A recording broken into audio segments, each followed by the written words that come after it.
stranger. Stress. Been looking for work. What you looking for? 2 ounces of hard white. Bitch. People are always asking me, Kiki, the books that you write, is that about you? Is that about your life? I used to rob drug dealers. I used to traffic drugs. I was a savage. I used to get it, and I didn't care who I got it from. I've been looking for you for 2 weeks. Where is my money? And now I can sit here and show you guys a glimpse of my life before I turned it around. I'm gonna ask you one more time, Kiki. Think hard, all right?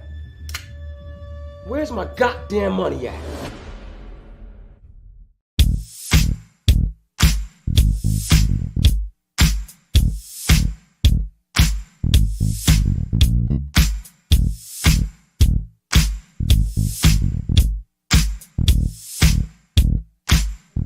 Mrs. Santana, you look stunning. What are you wearing? And tell us about this new venture in the fashion industry. I'm wearing a piece from my own line. It's called Kais, designed by my brilliant partner and friend, Karen Blackwell. Wow. Look at Adriana Santana. She's hot. I don't see Louis anywhere, though. I noticed Sheldon Chisholm and his family are here. Not to mention the other half dozen criminals in here. Oh, no, you don't. We're here to have fun. But why are you here alone? Where's your recently acquitted husband, Louis? Louis is back home resting. He has his share of bright lights and cameras. We just want to leave that whole thing behind us. No work today. We've been here for 5 minutes and you're already profiling people? Come on now. And what else are you looking to see tonight? All of my friends and to show off her brilliant work. Everything that you're about to see. We can't wait for it. The only reason I invited you is because you're my best friend and we never get to spend time together. Plus, you're killing it in that dress. Here comes Jess. I wanted to introduce you to.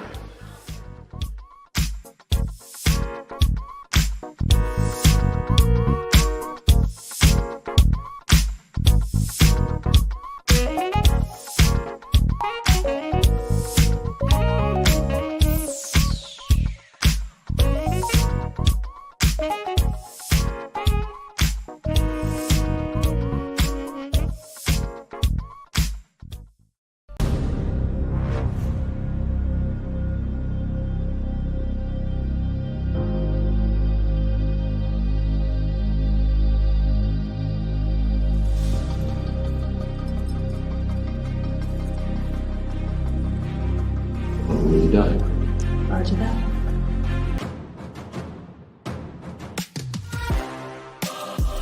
Then why do you have it? She told me to keep it! I'll be out in a minute. Stop with the lies!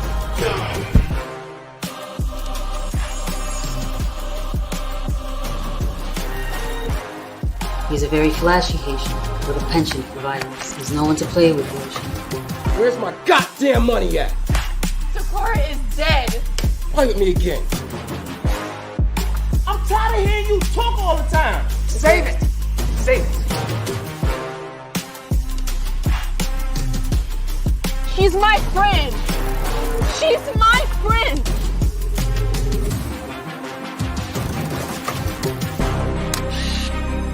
But I will not give up. I will not give in. And I will not get caught. Time to go hunting. And the winner is Wes Clark. Congratulations.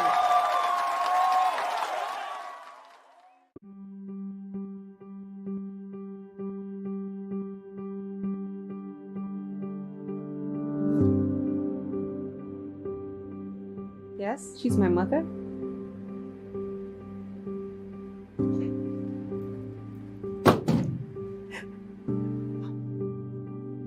Rock stars.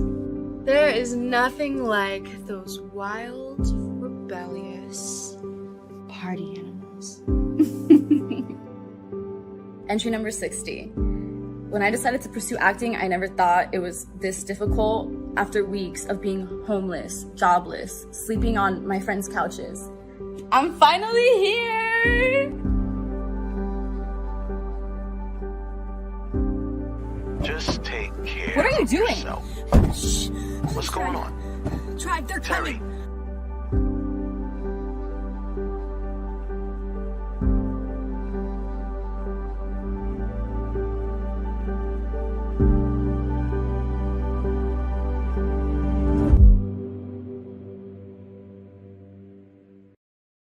Where have you been?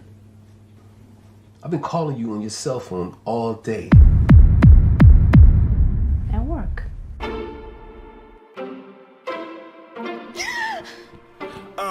Faith wake up, dope sick, fiending for a sniff. Left the house, ain't tell her husband she was gone, she just dipped. Why is it that you are taking large sums of money out of our account every single day? While her family's at home, she's out there chasing that high. Roaming up and down the block, she run into this pimp guy. He's conversating with her, asked her if she trying to make cash. Next thing you know, she's in front of the pink house selling the ass. Then she gets dope sick again. She need that boy, so she out there searching again. She's tired of her life, for years she done wrong. Now she wanna do right, she go to rehab to get the help she need. And she tell her family.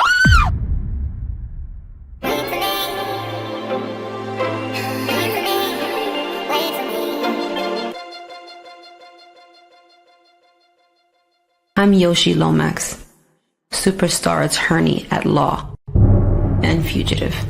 So, you're the famous Yoshi Lomax. Probably more infamous.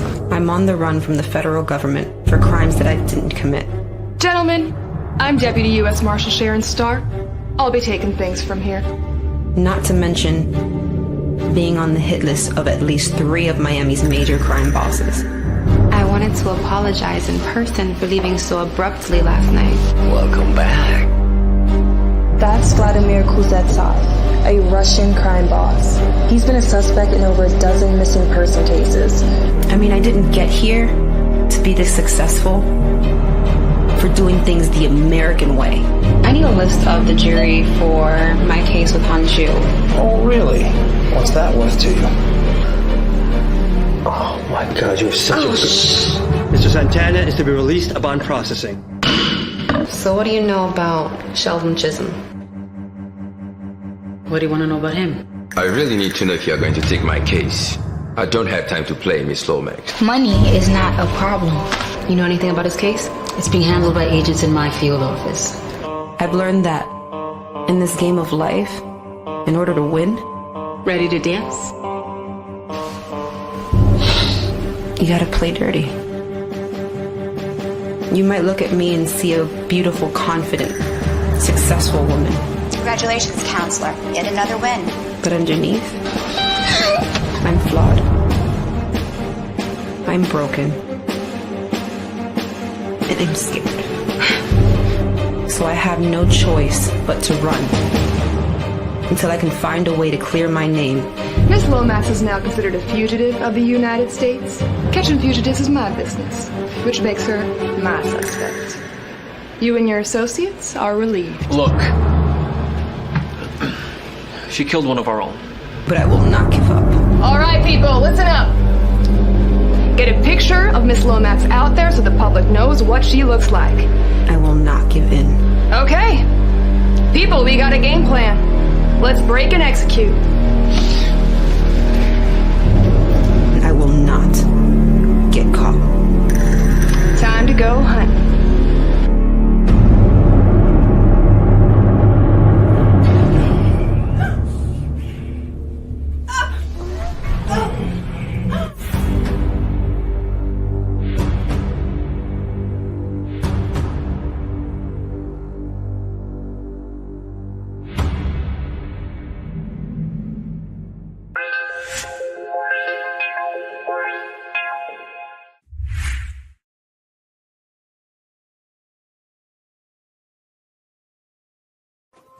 So we have the extended version of the dream sequence right here. Sheldon comes to visit Yoshi in her hotel room after their meeting. Yoshi looks a little nervous at first, but then you see things get a little steamy after he throws her against the wall.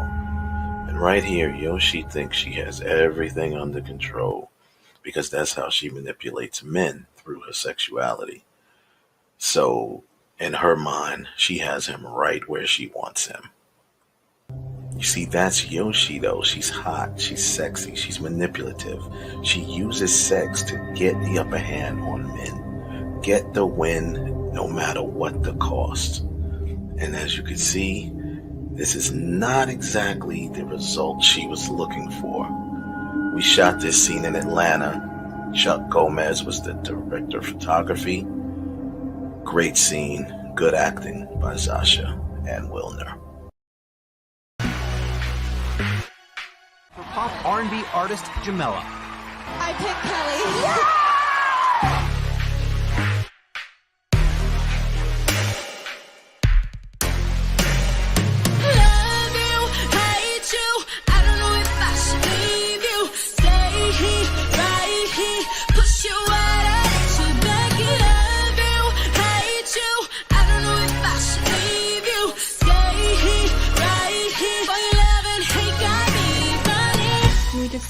Handle this in the morning, please? No, I think I want to handle this right now. You can give your time to the studio boy, but I think your man can get a few minutes. All right? Hey, don't walk away from me. You're hurting me. Stop, please. Get in the car. I've been down this roller coaster, around in circles. We go trips around the moon. So confused, so scared, so in love, so unfair. It's so unfair, yeah.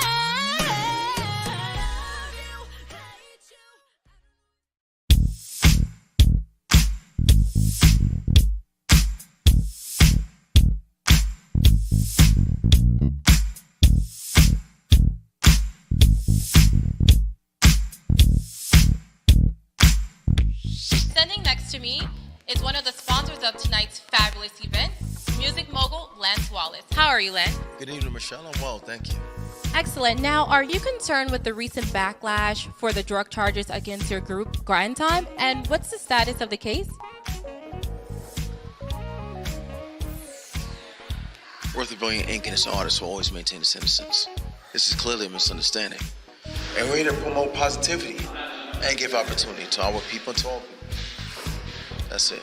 And so what do you think about Mr. Wallace is here to promote his fashion line? He will only be answering questions about that subject. Thanks.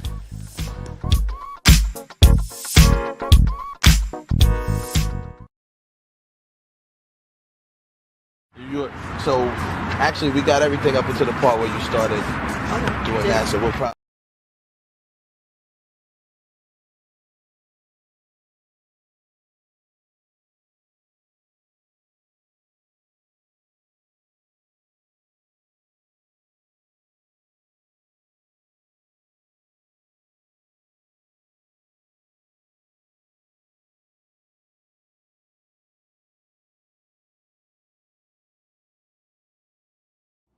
Hey everyone, it's your girl Catherine Nunez, and you're watching Real Talk with the director and the council on the IE network.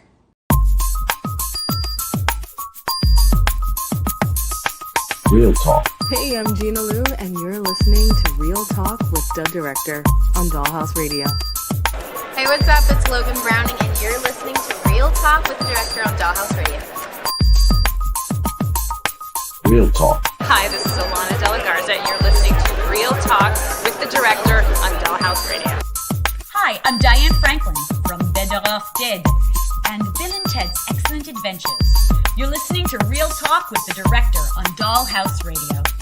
Hi, this is Monique Capri, and you're watching Real Talk with the director on Blog Talk Radio. Hey, I'm Stormy Maya, and you are listening to Real Talk with the Director on Dollhouse Radio. It's Vicky Judy, Orange is the New Black, and I'm here with Real Talk. Yo, what up? This is Jay Ellis, and you're watching Real Talk with the director on Dollhouse Radio. Keep it locked. Hi, I'm Rita Parks. You're listening to Real Talk Radio with the director. Hey, I'm Issa Rae, and you're watching Real Talk with the director on Dollhouse Radio. All I'm offering is the truth, nothing more. nothing more, nothing less. What's going on? Welcome back to another edition of Real Talk with the director, the Jedi Council. I'm the director. We'll be with you for the next 120 minutes or so. Real Talk's brought to you each and every Monday by B2S Media. There we go.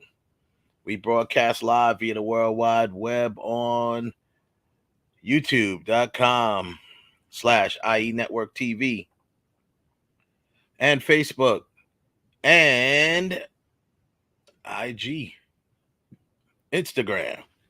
What up, people over at Instagram? How you doing? Welcome to the show. As I'm typing over here, and we appreciate you guys joining us over there. So, yo, what's going on, man? Another Monday. We are back. What you looking for? The same thing. That's that old school PE, Public Enemy. So anyhow, we welcome y'all back, man. We got some things going on. Jonathan Majors has been finally sentenced, whatever. He's been headed down his sentence. So we'll discuss that, talk about that a little bit. Other things that's going on. I've been hearing a lot about the what's her name? Jeez, why can't I remember her name? She just got cast as a variant or an alternate version of the Silver Surfer. She's I just can't think of her name at the moment, but I'll find it. And she was on Ozark. That's the girl from Ozark. But anywho, as you know, Marvel fans, stands, fanboys, whatever, all these other people, they're just jumping out the window because we'll break that down a little bit. We'll talk about it. I want to explain to people what exactly is going on here, or from what we know, what's going on here. Julia, what's her name? Julia something. Her name is. Let me look it up. But Julia Garner, yeah, from who played Ruth from Ozark. She's recently been cast as well, they're saying as the Silver Surfer, but there's a little more to it. It's a little more complicated than that. It's not just her being cast as the Silver Surfer, but she's cast as a specific character who does become, in an alternate universe, a version of the Silver Surfer. So, of course, people can't wait to jump out the window about this because, oh my God, the gender swapping, whoa. Relax, people. The movie hasn't even started filming yet. So we'll talk about that a little bit. Shout out and actually congratulations to the South Carolina Gamecocks, Lady Gamecocks, Lady, what's it, Gamecocks? That's their name, right?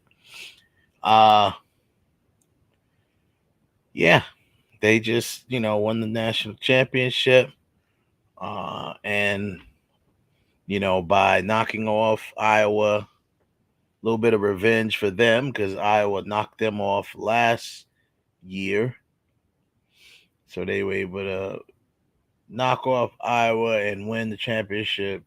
Coach Dawn Staley, this is her third championship, at their school. So congratulations to them, man. They did their thing.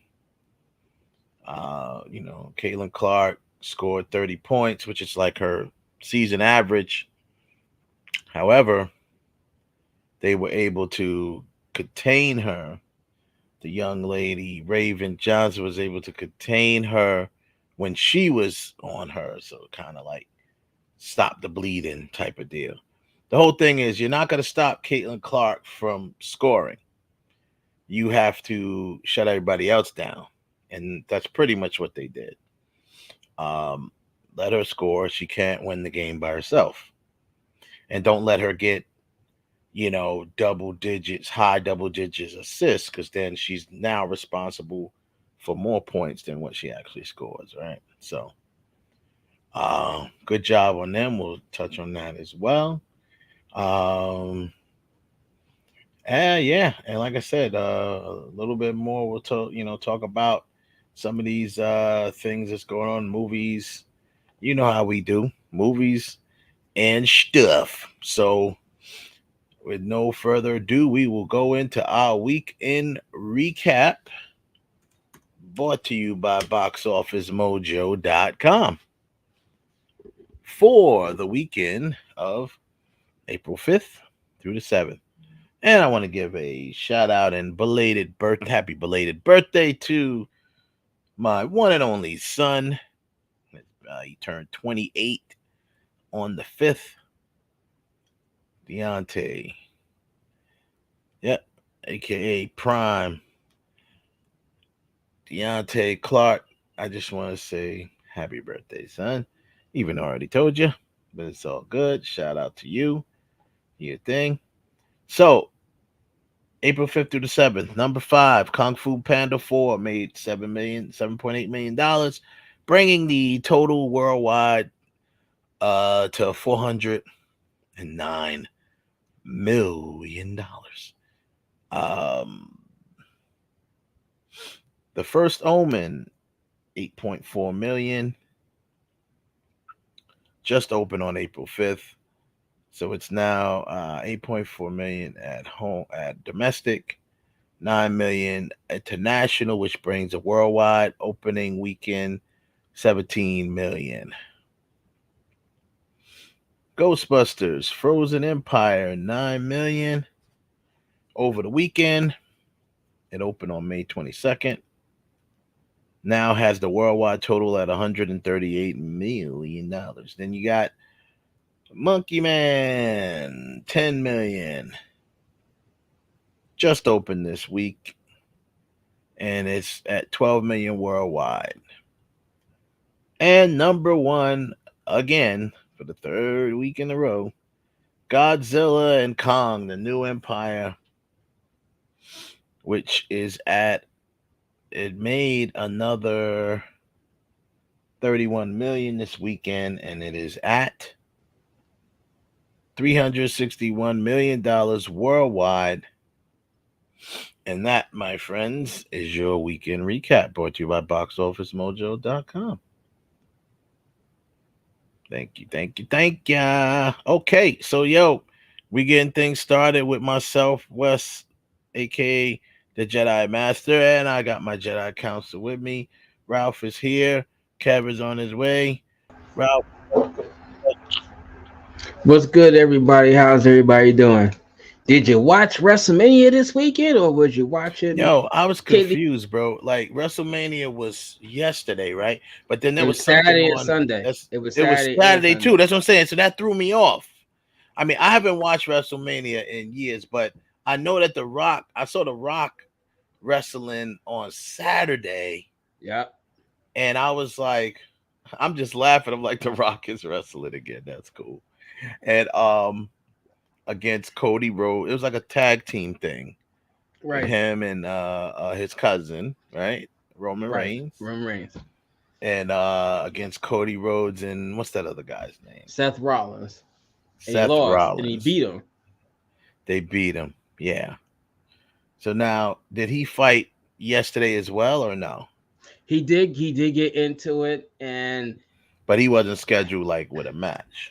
No, he wasn't scheduled a match. It was basically called Bloodline Rules, where like Roman Reigns, if Cody Rhodes would have lost Saturday, then all the members of Roman Reigns' crew, the Bloodline, would have been there like ringside, and Rock was there, and Rock got into the match. Then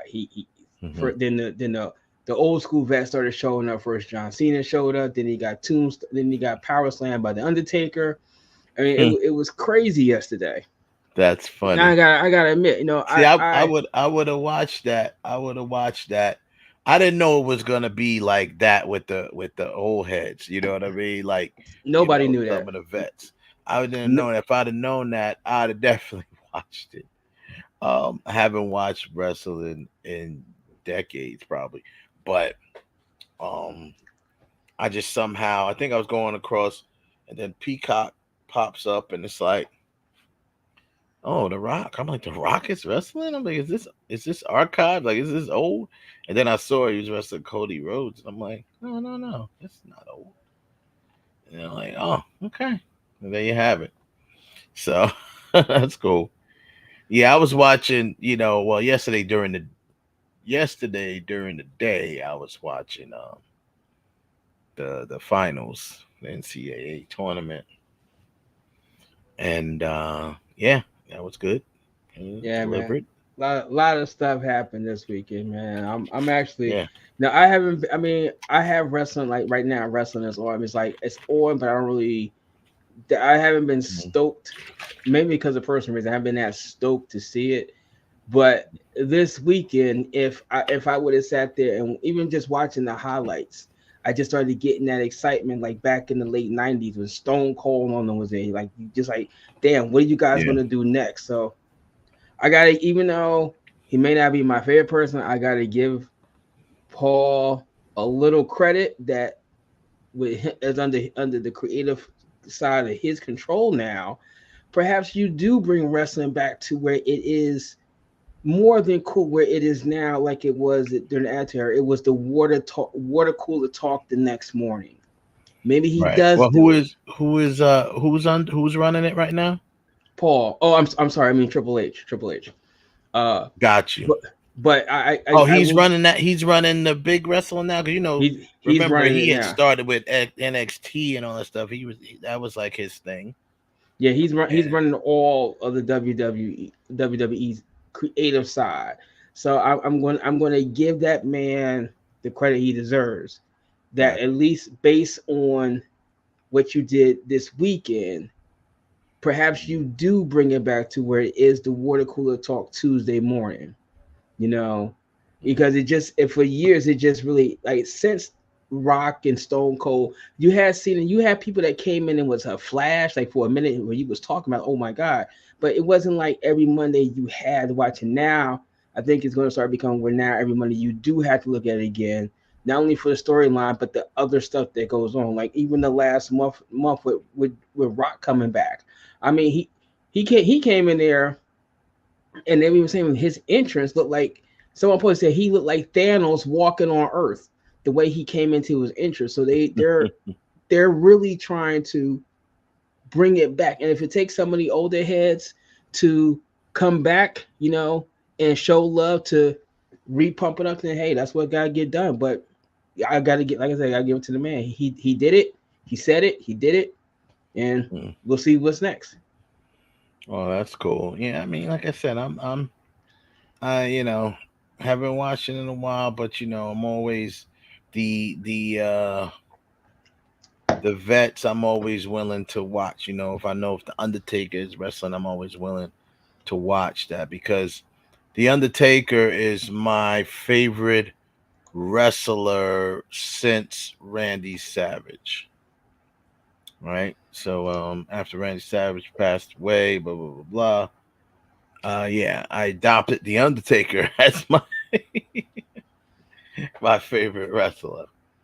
Well, So as his character, I was always partial to Triple H, more than Austin, because Austin was like me on the job. He's just this guy that's like, listen, I'm tired of my boss with his bull crap. I'm not.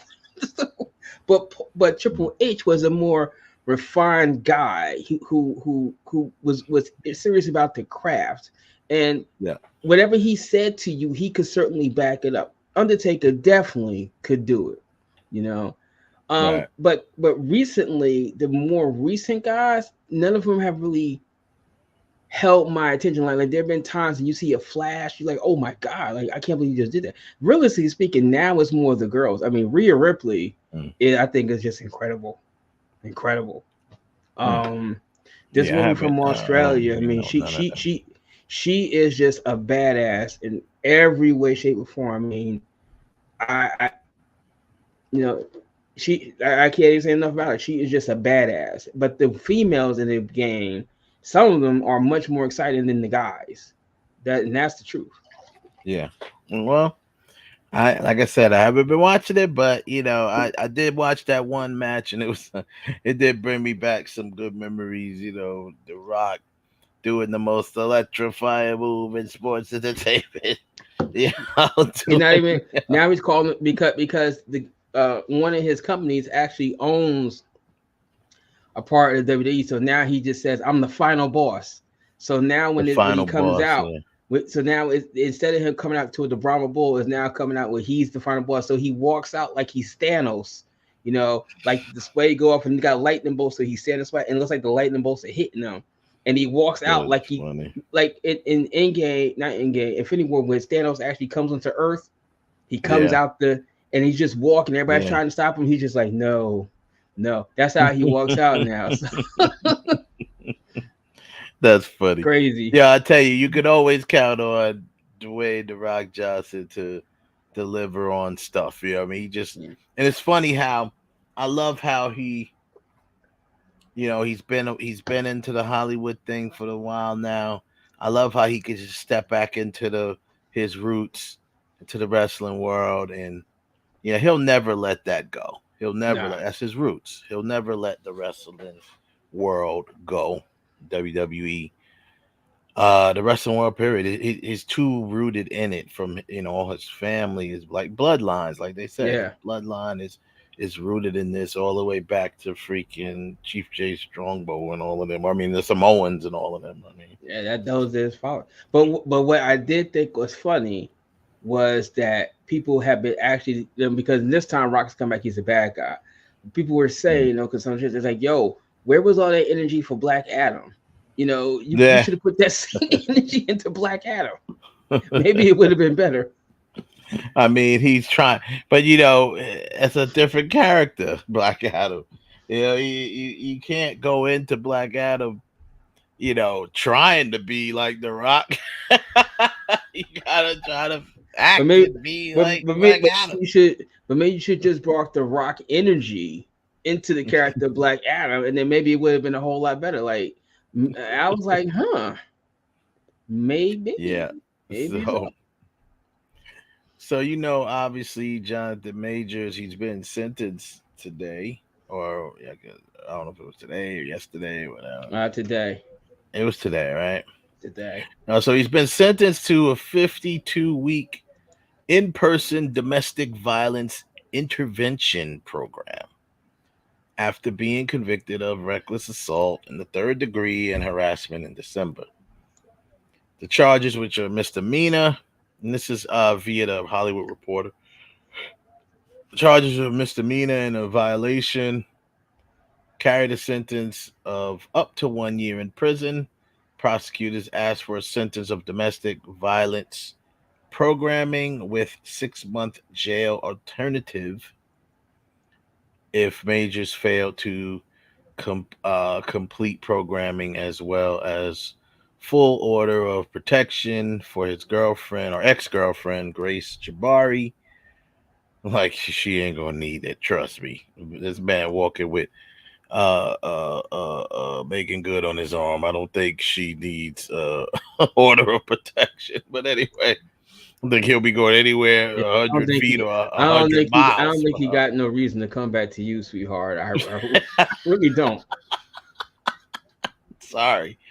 You could try to make yourself feel important. Majors received time served for the harassment violation. 52-week sentencing is due to take place in person in Los Angeles, and full order of protection was granted. Majors must continue with mental health counseling and therapy, and provide the court with updates on treatment, with his first compliance date on September 13th. If he is not compliant, the judge said Majors could face up to 364 days, 364 days in jail on the misdemeanor. Majors' attorney asked for the possibility to conduct some of the sessions virtually, saying, "We are optimistic that Mr. Majors will work in the film industry again soon. And the judge and his attorneys can file with the court to ask for the virtual sessions if employment opportunities arise." Well, that makes sense. I mean, the bottom line is, yeah, whether he works in we bring Kevin, whether he works in Hollywood or anything, again, he is still he's an actor. So I mean, even if he works on an independent film or something like that, he still may have to work and act in something, which may kind of get in the way of his in person sessions. So it makes sense to go ahead and you know file for that just in case. I mean, yeah, they're confident he's going to work in Hollywood again. Yeah, he probably will. Whether or not he does anytime soon, we don't know. But he's still an actor. And trust me, if I got a chance to get Jonathan Majors in my film, I'm putting him in it. So, if any independent producer has an opportunity to put Jonathan Majors in their film, guess what? They're doing it. So, not even thinking twice about it. He's a phenomenal actor, and I wouldn't even think twice about it. And I wouldn't even think twice about it. So I'm sure he'll have some work, regardless of what he, ends up doing in the long run. So you think was this a fair sentencing? No, because he shouldn't have been sent. He should not have been sentenced anyway. Okay. I'm sorry. I hate to say it, people out there, but he shouldn't have been sentenced anyway. However, since he got a sentence, okay, there's nothing wrong with the anger management, if you want to speak, because you could even say that's a form of therapy, because right now you're probably going to need that, because it will be hard for you to latch onto another project, and you're going to need that outlet to control your anger. Okay. Yeah. But, or however, if you ask me, should he have been sentenced? The answer is no, because he clearly was doing the right thing by running away from this woman from Jump Street. Right? That part. So why she didn't get? I don't understand this. Why didn't she? Why didn't she get something? Because because she wasn't on. She's Because the she wasn't on trial. She wasn't on trial though. That's not going to happen here. You know what? She was the one on trial. You know what? It's too much at stake right now for me to say anything, so I'm just going to shut up. As I'm going to take the old Clark brothers way out and just mute myself. Well, I mean, the immediate answer to that question is she's not. They're not going to address anything with her because she wasn't on trial. It wasn't her trial. It was him. He was the defendant. But that's my point. She should have been though, because and the prosecutor. She's the instigator. That's on him though. That's on him and his lawyers to counter sue or go after and the prosecutors they dropped that. It's not, no. Well, that's what I'm talking about. The prosecutors made the choice to drop that, because really what should have happened is they both should have been. Really, she's the one who should have been charged if we keep it at a buck. But of course, just trying to get a stripe on his. If I ever see Alfred Bragg, I'm I can't, because I will straight spaz. If I ever see him in public, I'm gonna tell him about it. So, because he's a piece of dog doo-doo. He should not have done that. And this is the problem. When you should be at a point in time when you should be lifting up people, you're gonna put your foot in this brother's neck, and he did everything right.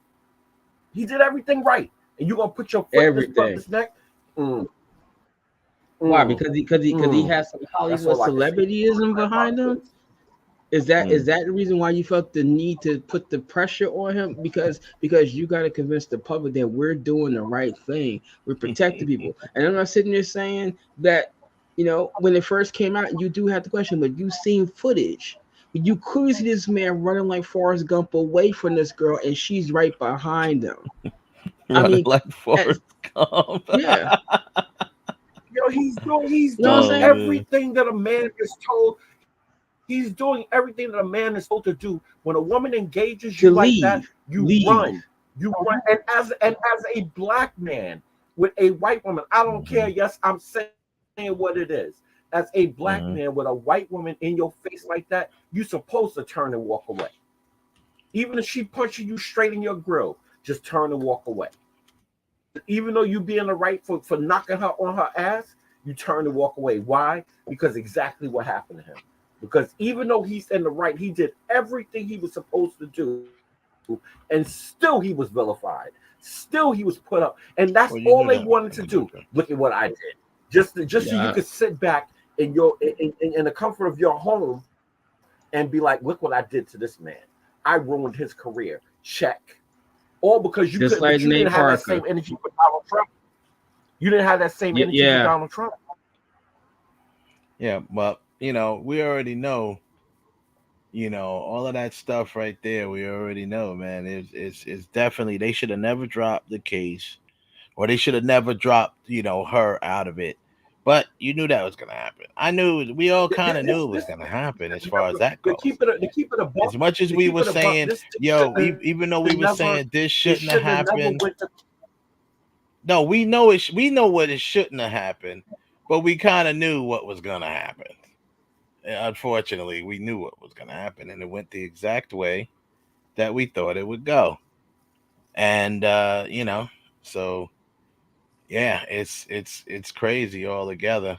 It's a messed up thing. But the best thing he could do now is try to rebuild. Get back out there. I hope. Get back in some films. I really hope he don't turn like Nate Parker. I really truly don't hope that he doesn't turn to that guy. Because we ain't really seen Nate Parker. No, after that whole thing came out with Nate Parker, we have not seen Nate Parker since then. And you can say what you want to about Jonathan Major and Loki, but you got to give him credit. I mean, Ant-Man was successful. It wasn't the box office demon that it probably could have been. But he was damn good in Creed. He was damn good in Lovecraft County. So the man is talented, and you just kind of got to hope and pray. Like, damn, I hope this don't derail him permanently. Yeah, and he played a good Kang. I'm not even mad at the performance he gave as Kang. He did I'm more mad at the movie than him, and he took it. I'm more mad at the movie than him. The movie sucked. Okay. Yeah. He was. Yeah, no, he was fine. He was fine as Kang. Yeah, man. That's ugh. It's a tough one, man. I hope so too. The difference between him and Nate Parker, though, because he's kind of, here's the only difference between it is Nate Parker never, and still to this day, Nate Parker was acquitted and he never did anything wrong. He didn't, he was acquitted, so he never admitted to doing anything wrong either. So with Jonathan Majors, maybe it's part of his redemption arc or whatever he's doing, but he's probably doing damage control because he did get convicted. So, he did the interview. He admitted that he wants to seek, therapy, whatever, things like that. He's admitted that. So him doing it. Wait, let me finish. So him doing this is kind of like completing what he said he was going to do. So I kind of have a feeling that him going through this or whatever will get him back on the track of the quote unquote redemption or whatever. I'm not speaking along. We already know what it should have been. But we have to talk about what it is. what happened as a result No, of it. well, that's what I'm So talking about. What it is, because even for what it is, even for what it is, you know what I'm saying? Like still, he he still has to, just to make people feel comfortable. He still has to come out and say, "Oh, yeah, I XYZ XYZ XYZ XYZ," mhm. and that's mm, and Yeah. that's all I can say is Yeah, I mean, because this is what it is. Yeah, I mean, he had to do it. I'm sure he was advised to do it, and the whole thing, and that's why his relationship is public and stuff like that, because it what's the word? It presents some sort of solid whatever he got going on, and him going through this. It's just this is what he's probably. I'm sure this was game planned before he even got the verdict. Look, this is what you do if you get if you get off, if you get acquitted. This is what we're gonna do to get you back on back on the horse. If you get I convicted, still stand. this is what you got to do Mhm. to get back on the horse, because at the end of the day, that is his profession. That's how he makes money. That's how he feeds his family, right? So he's got to figure Yeah, out listen, how to get I back out still there. stand by. Yeah, I still stand by what I said a long time ago. That chick was a op. Mhm. Her in there Well, I to mean, set hey, him up. I'm not. Hey, I don't put anything past anybody, but I'm just saying, as far as the difference between him and Nate Parker. So because Nate Parker was acquitted, Nate Parker is not, Quit it, even yeah. though Robert Roberts, bad job, Robert Roberts was very disappointed in you with that interview. Robert Roberts tried to get him to almost admit or almost like apologize for something that he did not do. That he didn't do. Right. She tried to get him to apologize for something he didn't do, and he wouldn't do it. Rightfully so. And I But because love Robin he's not Roberts. falling to his knees saying, please, master, please be master, Forgive I'll me. be I forgive me, master. I will be good. I will be good now, master. Please, please, please. I'm gonna be good now. I'll be good now, master. Please forgive me. Because he No, didn't do that. Honestly, yeah, that and the fact that what he didn't lean down and do was he didn't grovel to. Oh God, I'm gonna get killed for this one. He didn't bend down and grovel to black women. He was not apologetic for. But how do you admit to how are you going to apologize for something you didn't do? If you said you didn't do it, and if he you didn't didn't do it, he was acquitted for not doing it. So he can't apologize. They're saying that, you didn't show no remorse because the girl took her own life. Well, I mean, what does that have to do? First of all, what do you know what I showed remorse for? Because I didn't do it in public. You know what I'm saying? So once again, you want me to apologize because this woman, unfortunately, unlifed herself. You know what I'm saying? I'm not apologizing for that either, because that's not my fault. So yeah, she chose to do that. She made that decision, right? And that's one of the reasons. That's one of the reasons why I believe the difference will be Jonathan Majors is going to go on his little redemption tour or redemption arc, and you won't hear from him for a minute, and then you will hear from him. He'll pop up in all it takes is him popping up in an independent film that goes to a film festival, something does well, then he'll be back in the news that way. And he just gotta lay low. Don't be in the news for nothing stupid. Stay off social media. Don't tweet nothing stupid. Don't be on your toilet tweeting and thinking, you know what? F everybody. Don't press send, my brother. Here's my question. Don't press send. Now. So here's my question now. So Disney's just gonna scrap the movie he did. It's just gonna get shelved. We don't know. Not from what last time I looked into it, No, I think at the end of the day, at worst case scenario, they'll recast him. So at the end of the day, I think they've made too many plans with that character. No. Scrap it. I'm not talking about for the Marvel. I'm not. No. I'm not talking about for the Marvel Cinematic Universe. I'm talking about the movie that he did. That independent movie or whatever it was that he did. Yeah, they might. Yeah, they might. Yeah, it just might sit on the shelf forever, They might just or sit on the is shelf. or I bet you is low key sent to maybe Tubi or something like that. Very very low key, unannounced, very quiet. Just put it out there because they do have to fulfill some sort of obligation to him. Right. Will they? And on top of that, the nature of the film, where his character is a violent character, and this, that, and the other, they probably just gonna say, you know what, we're not even gonna put that out there, even though we know he's acting, but because of the nature of the character in the movie, him being this violent character, they're like, you know what, this is gonna sit here on the shelf, and that's gonna be that. So what was the movie about? I think the movie was about, it was called Magazine Dreams or something like that. It was about I know that he played, I don't remember the plot, but I know they described his character kind of like a Robert De Niro in Taxi Driver type of character. So his character was a sociopath and this, that, and the other.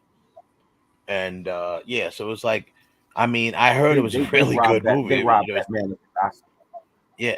Oh yeah, they said it was a really good movie. They said, it won Sundance. It won at Sundance. You know what I mean? So it won like the jury award or whatever, even though people were like, "Oh wow, this is crazy." Yeah, just like Nate Parker, same crap. Yeah, same thing. He won at Sundance. He won at Sundance as well. I'm telling you, that was calculated, man. Because goddamn, I'm sure it probably was something about it. Whatever the case may be, whoever he pissed off, or whatever it is that they, something happened. Man was on the rise. He was right there. Had a 10-year bag with Marvel, doing other great movies, potential Oscar or award-winning performance. Because this is not my opinion. This is what the judges from the Sundance were saying. The write-ups about it puts on a award-worthy performance. Because they like seeing us black dudes be evil. Mm-hmm. They love that. You know what I'm saying? They need that. Be evil, be ratchet, and be slaves. That's what they want to give us. That's when they want to give us awards. Has to stick. Well, that's what they love to give. They love to give us slaves movie, an award, or some sort of evilness. But we can't get an award for smacking Massa in the face. Oh no, that's not gonna happen. Couldn't even get an award for Malcolm X. You knew that was happening. Like, couldn't even get an award for Malcolm X. It was like, if Denzel Washington has never ever deserved an award ever in his life, he deserved an award that time. And I still say he was robbed for the hurricane. I'm sorry. There's a couple of them. There's a couple of them, in my opinion, that he should have got for, but it's just, they like seeing him being ratchet. I love Training Day. Day. You being ratchet until you are ratchet, until you roll up. Yeah. It's good when it's not good as long as it's on screen. Until you show up at their front door, like, listen, run all of that. Shut up, run it all. Now all of a sudden it's a problem. Yeah. Shout out to Nikita who came into the chat room. But yeah, I tell you, man, it's real talk, bro. It's It's crazy. Yeah. So he said he did things the right way. This is so sad, even if he has a strange obsession with Coretta Scott King. It's not even that. I know that's But listen, probably a joke. again, Somebody even they said, yeah, but no. I mean, just even with to that, to clarify people that tried to make it him wasn't seem like really. Yeah, it was. Yeah, it wasn't really that. It's just a matter of he was just using her as an example. I think that was a joke anyway. That last part, but he was using that as an example when and actually that's the example he should have used because when you're a person exactly. in the That's my point. spotlight in the relationship, if you're in a relationship and you're the person in the spotlight, you're the person that's going to take all the scrutiny, stuff like that. You need to have someone on your arm, someone, whoever your significant other is, needs to have a certain way that they behave accordingly. And if they don't, Yeah, it you could gotta be conduct yourself. detrimental to Yeah, everything they're trying to do. Be detrimental to everything they're trying to do. If we trying to be together, you can't be out here doing and you out stuff, here getting sloppy whatever it drunk. may be. Where you out here drunk, or if you out here flirting, you out here, whatever it is you're doing, it could be on a whole bunch of different levels. You just don't embarrass me. You cannot be out here embarrassing me. You know what I'm saying? So that's what that really was. It was like behave like Coretta Scott, King, who, just according. And if you don't know, look her up. you know, so what it was, she had her and And I don't understand why Shabazz, do Betty so many people Shabazz. have a They problem with had what he said. they were doing what supportive wives do. They sat back and they were, Michelle Obama he mentioned, I think, like you sit back and you support. You know what I mean? You don't do anything that's going to detract from that person. Your Jeopardize the bag. person, jeopardize the bag whatsoever. So that's all that was. It's just people would have never. No one would have ever thought it was weird if he said that to Megan Good or if he said that to a black woman. You see what I'm saying? People just thought it was weird because he said it to a white woman. He's not telling her to be like a black But see, here's woman. the He was thing. just saying, You're telling you're but here's the thing. And for anybody out there who's stuck on stupid, who don't understand what's being said right now. He's telling a grown ass adult how to act like a grown ass adult. mm-hmm. He's giving you examples of how to be an adult. Period. It shouldn't matter what reference he used, whether it was Winnie Mandela or whether he said Meryl Streep. You know what I'm saying? It don't matter. Whatever reference he used, it was a reference of positive light of how you should conduct yourself, how you should carry yourself. If you're gonna be on my arm, this is what I need you to do. Yeah. Exactly. Yeah. No, that's the thing. So that kind of answers that question. And I think I truly think he's going to be back. I think he'll be back. It'll take him a minute to be back on the big level spotlight, but I believe he will be back. He will be working again. He's probably going to have to, like I said, do some indie joints, some powerful indie joints where he can get in and just remind people how good of an actor he is, and that's where he needs to go ahead and do. But unfortunately, even when he does that, you're gonna have these crappy, scrappy, crackering ass critics who are going to sit down and be in their feelings, like, oh, like what happened to redemption? What happened to, oh, okay, he did the crime, he did the time. Now, what happened to growing as an adult? What happened to maturing as a person? They'll never allow it. And unfortunately, as a black person, you're never allowed to do that. Once you go wrong, you're wrong. You're never allowed to change, to live up to some new ideal, to make a difference and to be a conductive person. You always have to be this. The brush is painted you this way, and that's the way you stay. How dare you try to step outside of the color lines that we've made for you? And I hope he's able to do it. My wish is that he's able to do it, but unfortunately, because of the fractalization that we live in, they're not going to allow him to do it. And he's gonna actually have to. He can put in stellar performances before he's gonna have to die, and then they'll posthumously they'll all of a sudden be like, "Oh, Jonathan Majors was this great actor." See, I don't know about that. I think it comes down. I think it comes down if his next movie comes out and it destroys the box office, then he will be forgiven. You know, I mean, if you look at some of the people in the last couple of years, whether it be black or white, that have turned their head to the noise. Will Smith. I mean, everybody said the same. Listen, look, Bad Boys had better be good. It had better be a hit. Same thing with Mel Gibson when he and see who he pissed off. He pissed off the people that was behind the scenes in Hollywood, you know. But yeah, and still he came out with Hacksaw Ridge, and everybody loved it, and all forgiven.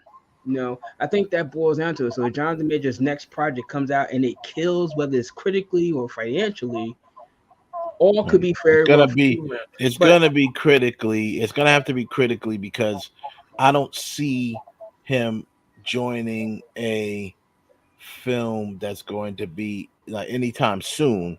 That's going to be this box office hit unless it's a sleeper.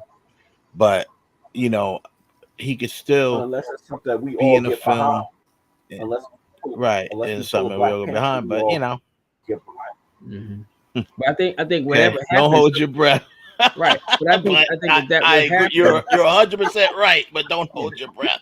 But I think for that to happen, like if he does get into like another big budget film, somebody behind the scenes got to sit there and say, it's got to be someone that's got the strings in Hollywood and say, hey, I know what this guy was accused of. That's not who he is, but I know he's a talented actress. I want to put him in my movie.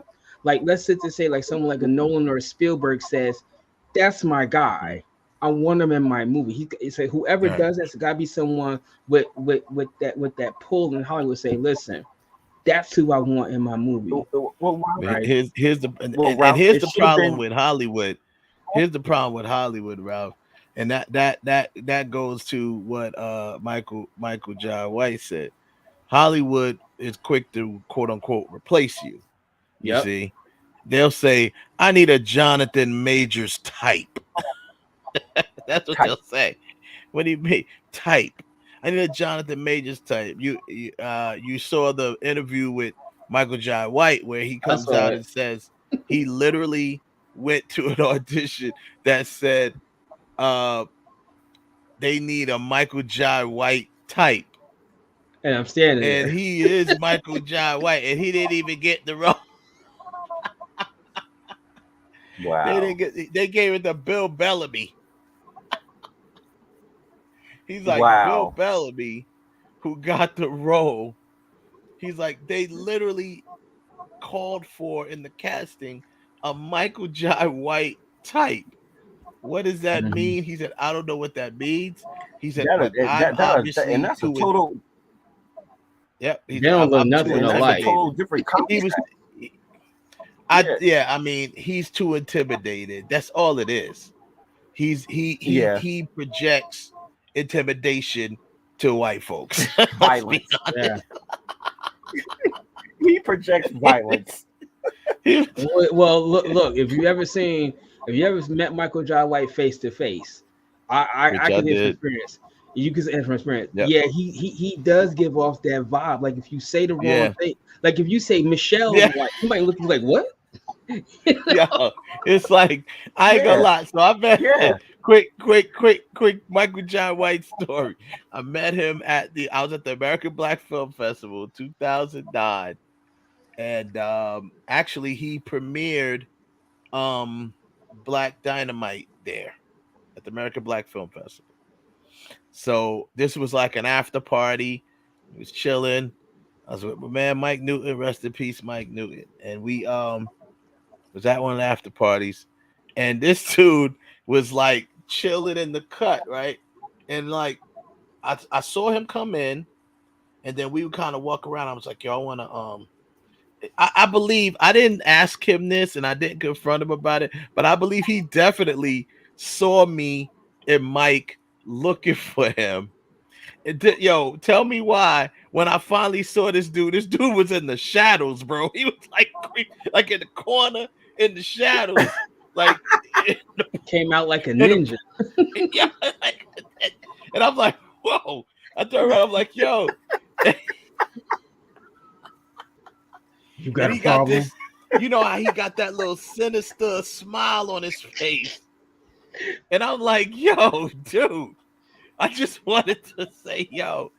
And then I started talking to him about, I said, yo, bro, I said, I think, I didn't give him my whole blueprint, but I told him I had this idea for the 5 Deadly Venoms remake. And I was like, yo, you would be ill as the Toad. You know what I'm saying? And he was like, he just kind of smiled. He was like, huh. Yeah. Huh. He was like, not bad. Not bad. That's all he said. That was his answer. Not bad. Not bad. And I was like, I shook his hand and I'm like, I'm going to leave you alone now, sir. and I very swiftly, very calmly fell back. Yeah, you don't even, you know what's funny about that dude, man? He just seems like the type of person you don't even turn your back on. Like, nope. like you just bow and you just walk away backwards. Let me tell you something, right? Every year when he comes to Demetrius Expo, right? Sometimes Demetrius said, Ralph, I need you to go get Michael for me, right? Now, I don't even call him Michael. I say Mr. White. No, because I just feel if I call him Michael, he look at me like, well, what did you say? And I'm like, I don't want that smoke. I don't want that smoke. No, bro. No one wants to smoke. I don't want to smoke with Michael John White. Yo, I like the fact that he Ralph, definitely toyed with me. He toyed with my emotions because I literally saw him and I'm like, yo, Mike, come on. I said, I want to go talk to Michael John White. So I start walking around and I'm looking for yeah. And I swear, Mike. Yo, don't you know the first rule of looking for somebody? When you looking for somebody, don't let it look like you're looking for them. Yeah. And I'm sure he did. Well, I was half and half. Like I was there with my microphone and block TV and stuff like that. But while I was there as well, I was just conversating. But that's how I got have a conversation with Robert Townsend. I interviewed him on the red carpet, and then like I interviewed Michael J. White on the red carpet. And so I just was in there and we were filming and we were walking around. But yeah, I know I looked very much like I'm like looking around like, hey, where'd he go? I was like an old, confused white man. Like man, where'd he go? Where'd he go? Did he go this way? And I went and I'm just going, and he just like he probably said, this dude is following me. And he got up in the corner somewhere. Yo, if it was a snake, he'd have bit me. That's for sure. Yeah. Or if he was a ninja, he'd have slit my throat and I wouldn't have saw him coming. Look, man, every year at Demetrius thing, he is there, right? And he's giving people high fives and smiles and stuff, but it's like, like someone can give you like the smile and you say something wrong about him. He does have it. I have to say, and that should not, but what happened to him shouldn't have happened, and that shouldn't be why they don't give him roles. But he does have an intimidation about him because it's just his posture. You know what I'm saying? He's from the streets. That's what he did. He used to be a knuckle brawler. Before he got into martial arts, that's what he used to be like. I love to fight. Those are the words that came out of this man's mouth. He still to this day feels the same way. I love to look. in my entire I'm not really afraid of anybody, but in my entire life, right, since I've been doing media stuff, there have been two people who I have backed off from. Both of them made me feel like, look, just take all my money. Michael Jai White and Mike Tyson. Mike Tyson gave me the ice cold grill like I was trying to take his title like back in '85. No. And I was minding my business. He was just walking by me at the Comic-Con. He was just walking by me because he was doing press for that Mike Tyson mystery thing, right? So he's walking down the corridor, and I'm standing there. Matter of fact, I was standing there talking to Logan Brown, and that's in our promo package, right? Right. And I turned around. I was like, oh, that's Mike Tyson. Mike Tyson. Wait a minute. Hold up. Right. I got to do this. So Mike Tyson's walking by me, right? And I said, oh, shit, that's Mike Tyson. He looked at him like this. Like this. I was like, yo, whoa. Mike, yeah. I met Mike. Because when did I meet Mike? Another one. Like, I didn't really say much to him. I was with someone else when I met Mike Tyson. Someone else that knew him. And I met him. It was just like, how you doing, man? Yeah, I love you. I love you. You're one of the greatest. That was it. He's another one. Yeah, he is. He is definitely another one that kind of just has that intimidation factor. Say the wrong thing. Say the wrong. Well, you already saw. You see how he acted with old dude. You saw he acted with old dude. Oh, word. Oh, I thought you was but you a real piece of I know. Just say the wrong thing. But here's the thing. Now here's the thing about Mike Tyson. I mean, like, I've never met him, never came close to meeting him ever. But thank God. You know what disengaged me from being scared of Mike Tyson? The thing that took away from me being scared of Mike Tyson, when he said Michael Jackson looked at him and said, "Who are you?" When he said Michael Jackson did that to him, I was like, okay. Yeah. So Mike Tyson is funny. He has some funny stories. Mike Tyson has funny stories, bro. Yeah, he does. His stories are hilarious. Like, he's lived a funny full life, bro, of crazy stuff. It's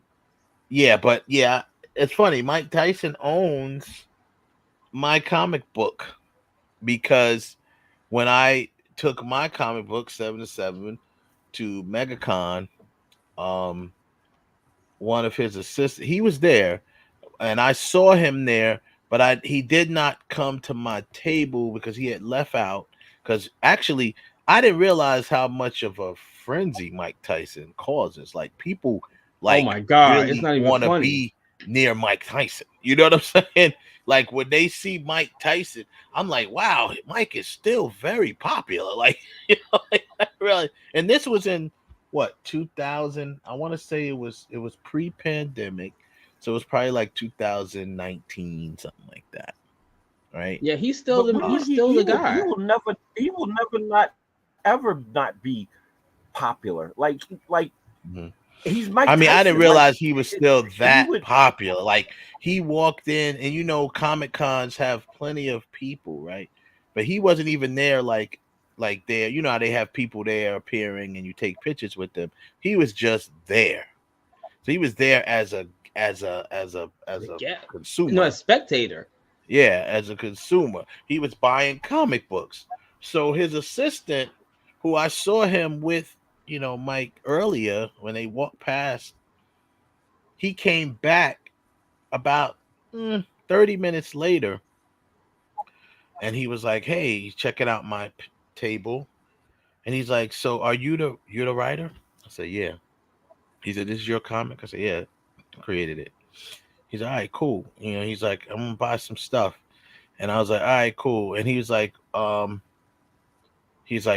Tyson likes, he supports black owned comic, black comic writers, and I was like, oh, that's dope. I was like, I saw y'all earlier, is Mr. Tyson gonna come back? He said, I don't know. He's off somewhere else now, but he told me he saw your table. He saw he pointed out a couple. He's like, there's only a couple of y'all in here. So he was like, it really is only a couple of black, comic creators that's even have their own tables. So he's like, every time he sees black art, he wants to buy it. And I was like, oh, that's cool. So he owns a copy of my book. He owns a copy of my little special little thing pamphlet that came with it. They also bought two of my not my sketches, but they're my sketches. I didn't draw them, but two of the sketches, and he bought one of the sketches that my friend, the late great Mike Newton, drew, which was one of the original artworks for my comic character. He bought one of those too. So, and that was cool. And that actually, that they ended up spending. What did he buy? He bought two of those. So he bought one for 300. Yeah, I made like that day because I didn't make a lot of money that week. That day I made probably a quarter of what I made the whole, or half of what I made the whole dang convention. You know what I mean? So, yeah, that was cool. So Mike Tyson, yeah, he has my comic book. So that's pretty cool. I didn't get a chance to meet him again. Like I said, when I met him before, it was in passing with someone else, and it would have been great if he would have came back to my table. That would have been awesome. But hey, I'm grateful that he purchased something. Yeah, I'm not afraid of him or a couple other people. Michael Jai White is up on the top of that list just because he just likes to punch people in the face. So I know, that's why, and I know if because Ralph, what are you, Ralph? You a brown belt? What are you again? No, I'm no. Look, it don't matter what belt I am. I am nowhere in Michael Jai White's atmosphere. I'm gonna lie. I'm not even gonna lie. Yeah. You heard? I said I don't care what belt I got. I'm not even in his atmosphere. I don't care what belt I am. One year, Demetrius caught me. He's like, brother Ralph, I need a favor. I was like, okay. He's like, listen, Michael Jai White is doing the stunt coordinator class, sir. So I walked up in there because he needed some help. I didn't know what he needed. He just, I need you to go out there. I said, okay. So I walk up in there. Michael Jai White. Now Michael Jai White has got his gi on, and he's teaching stunt acting. Oh no! So he does the move that I think is the most that flying punch kick thing, and I was like, nope, walked out. Can't help you. I don't know what I knew. He probably was gonna look over to Ralph. He's gonna look over you and be like, "Oh, okay. So here's my here's my tackling dummy. Here's my tackling dummy. No, thank you. No, thank you. And you know who else? Like, how my man with Dragonfly Jones. That'd been right. Yeah. Nope. And you know who else almost caught like that? With the look, it was actually the Hammer. He did, because we were talking one day, right? And MC Hammer? No, he's Fred Williamson. Talk about Fred Williamson. So me and Fred Williamson was talking. Fred Williamson. Yeah. Right, we was talking about something, and he put his hands up, and I see he got this big ass knot on his hands. Like, yo, what happened? He's like, oh, I got that yesterday by hitting the I punched the nunchuck. It's like, you did what? He's like, yeah, I was doing nunchucks and someone tried to hit the nunchuck and I punched the nunchuck. So he's got this big old knot on his hand. I'm like, now the Hammer is like 80 something years old, and he's still knocking people out. Nope. I know how to deal with the Hammer. Hennessy. You want because a lot of times I go to places, I got a liquor bottle in my bag. You want a shot? He's like, shot of what? I got some Hennessy. You go, oh. Oh, okay. Yeah, it was black kryptonite. Black kryptonite. Yeah, it stopped a whole lot of things from happening. That bottle liquor. That's funny. You walking around with a bag of Hennessy. You know what's funny? there's only three people that really, like I said, Michael Jai White, and this is gonna sound weird. The next two people, Don Cheadle. Why Don? Don Cheadle to this day. Every time I see this guy, whether he's as War Machine, whatever movie, even when he's being funny on that HBO show or Cinemax, whatever the Showtime show, whatever it is, yo, every time I see him, I see Rocket.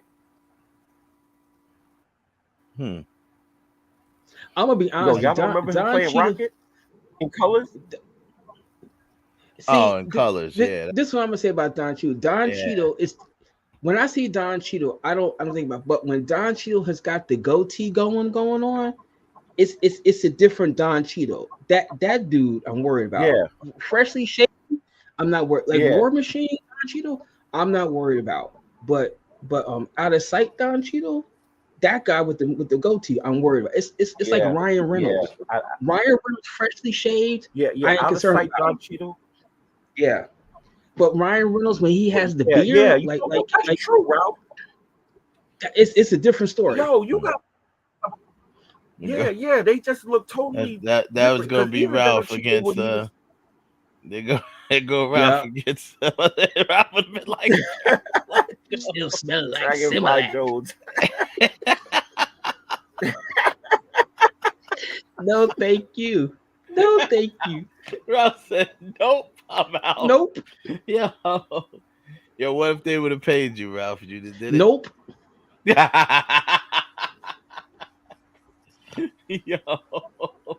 Yo, and yeah. The other person, Michael Jai White, he has that sinister look, man. I'm gonna try to find a picture with that look. He has a sinister smile that he does from Spawn.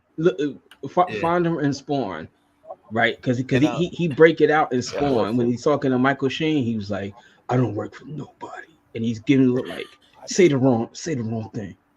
Just say he had like this look, and I'm just like, bruh.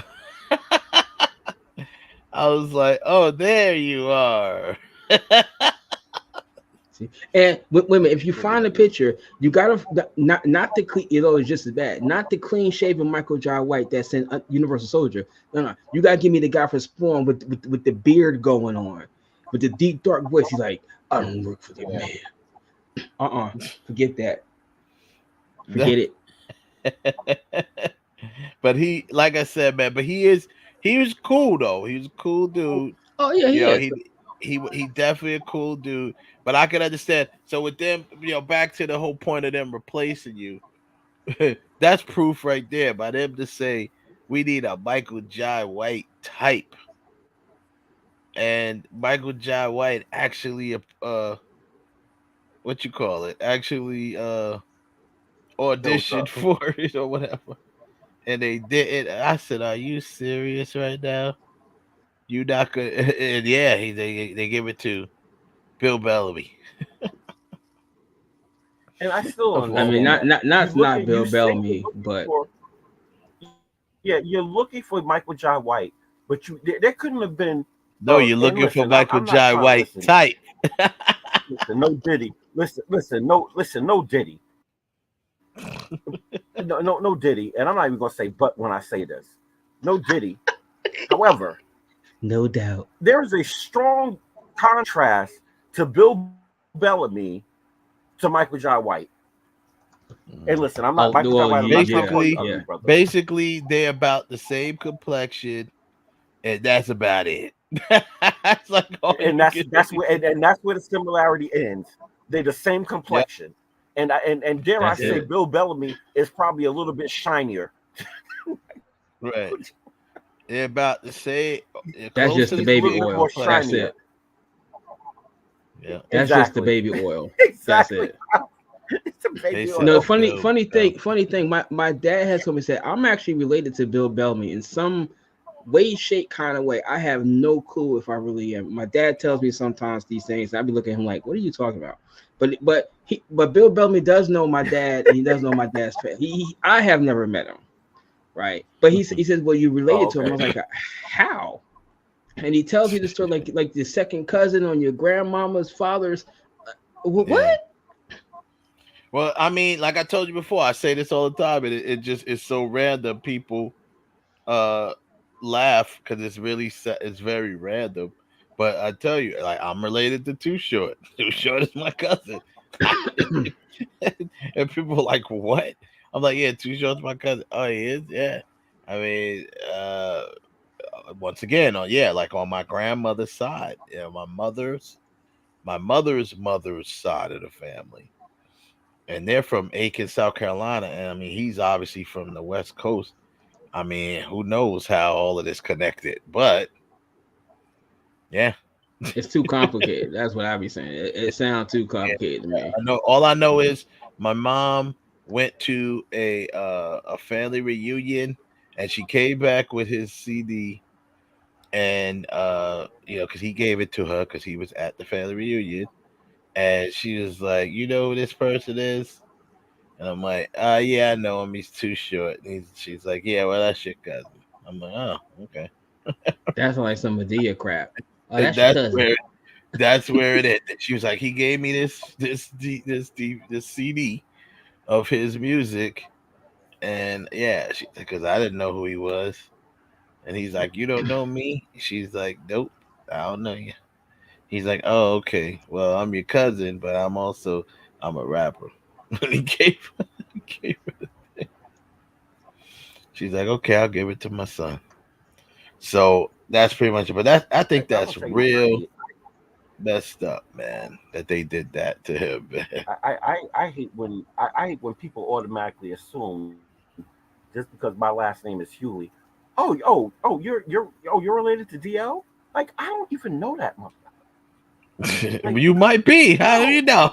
You might. Hey, you just might be. You might be. But the funny thing about that. The funny thing about that, my mother keeps saying, like, "Oh, every time I see him, he reminds me of you." I'm like, me and DL Hewley don't look nothing alike. No, At all. He got hazel eyes, the funny and he's thing funny. is, the funny thing is this though, bro. You never know. Hell, shoot, Cardi B just found out that Glorilla is her cousin. What? Glorilla, Yeah, Glorilla and that Cardi came out a B couple are days cousins. ago. Yeah, yeah. That came out, actually maybe a couple. Wow, how When does that Cardi even B was happen? Cardi B explained it on Big Boy's show. She said her grandfather basically stepped out on her grandmother and went down to Memphis and had him a chick. So basically, Glorilla's grandmother, yeah, I guess it said Glorilla's grandmother was Cardi B's grandfather's jump off. Basically. And Wow. they had Glorilla's father.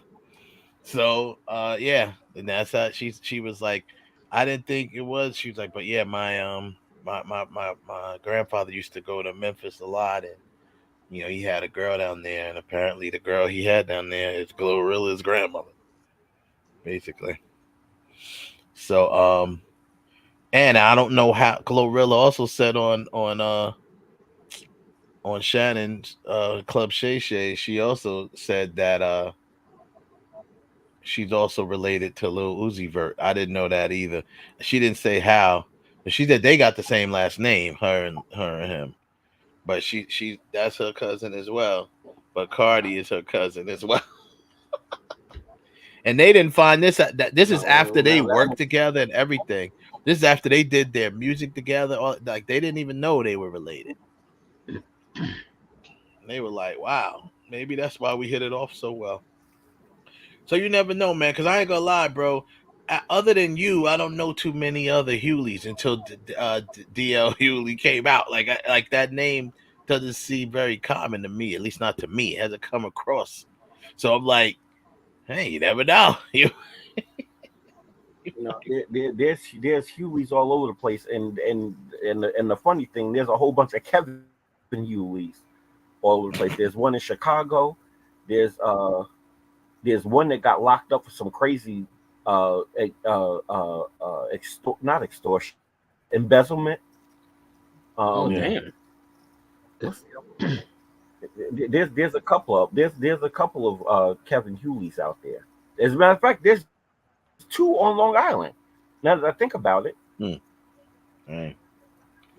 So, but I'm not interested in trying to find out if. Yeah, exactly. They might be great, but so Julia Garner was cast as Shalabal, who was the love interest and an alternate version of the Silver Surfer.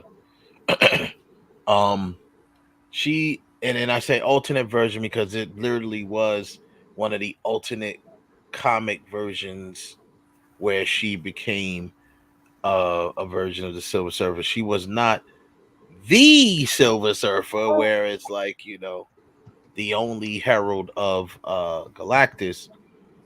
Even though Silver Surfer Norman Rad isn't the only herald, but basically work will be here or the first herald. But in an alternate universe, she kind of is bringing this up because I'm addressing all of the people, the fanboys or whatever they are, that's jumping out of the windows, going crazy because they're declaring that Disney has yet again betrayed the fans and gender swapped out a fan favorite character. And all I'm saying is this: we haven't gotten any more word yet on any further stuff, but let's not jump out the window yet. She's not because she is a character that is historically involved with Rad, who is the Silver Surfer, right? Because she's that type of character, then I would let's give it a shot. Everyone's going crazy. Oh, Disney, they should learn. Oh, Marvel should learn what they're underperforming and blah blah blah. I'm like, listen. The funny thing is I hate to bust Charles' bubbles, but yes, these movies lately have been underperforming, quote unquote, by the standard of Marvel that they set. Doesn't necessarily mean that they're underperforming as far as losing money. Some of them maybe, but the point is, I hate to bust your bubbles. Disney ain't going broke from these movies that aren't doing well because they make enough money in the parks And this alone. is the alternate universe that she was in. Right. Yeah, and this is the alternate universe that she was in. Yeah, so that's what that character is. So let's not, but of course the headlines are going to, because they love, as much as they won't admit it, they all love to stir up crap. So they're going to just put the headline, she's just cast as the Silver Surfer. And everyone's like, oh no. So they just assume that we're not going to get the actual Norman Rad Silver Surfer because she's been cast. That's not necessarily true. Now, if in fact that was to happen, then you have something to complain about.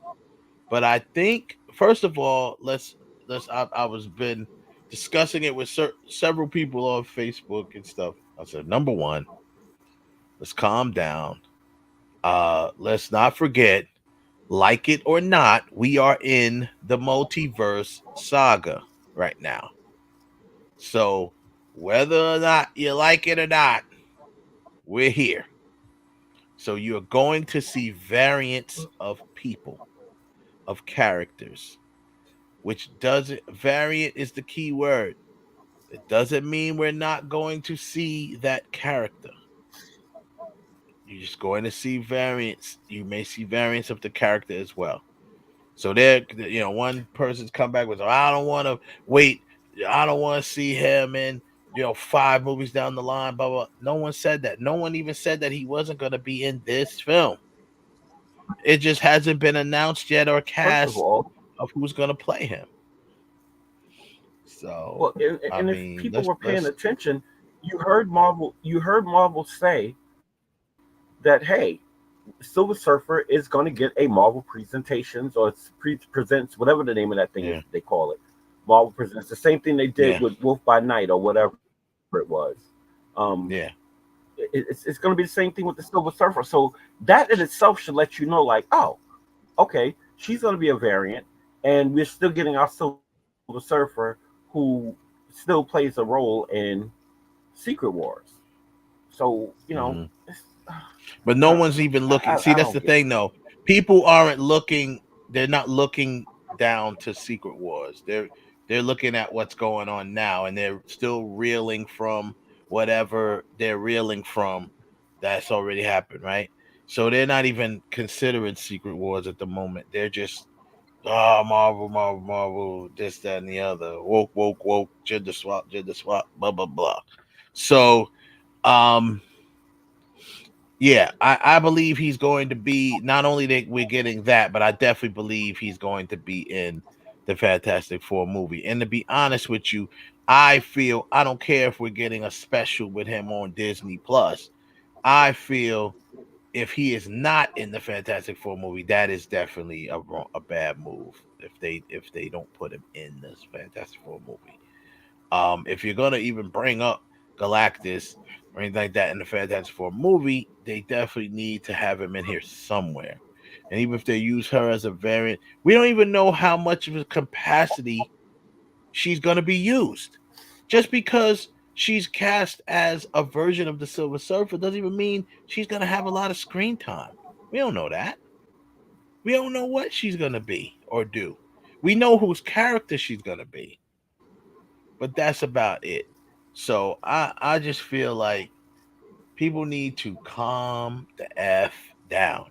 If nothing else, even if some of the movies past Endgame haven't been the greatest, and Marvel has been kind of like, okay, some of them are good, some of it. I mean, you can't even compare. They set the bar so high, you can't even compare the new stuff to the Infinity Saga stuff.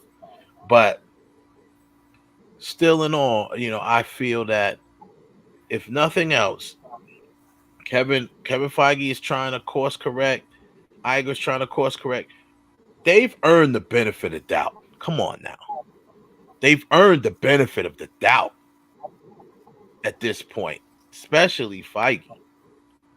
So, we'll see what happens. Now, of course, here is the first family of Marvel Comics.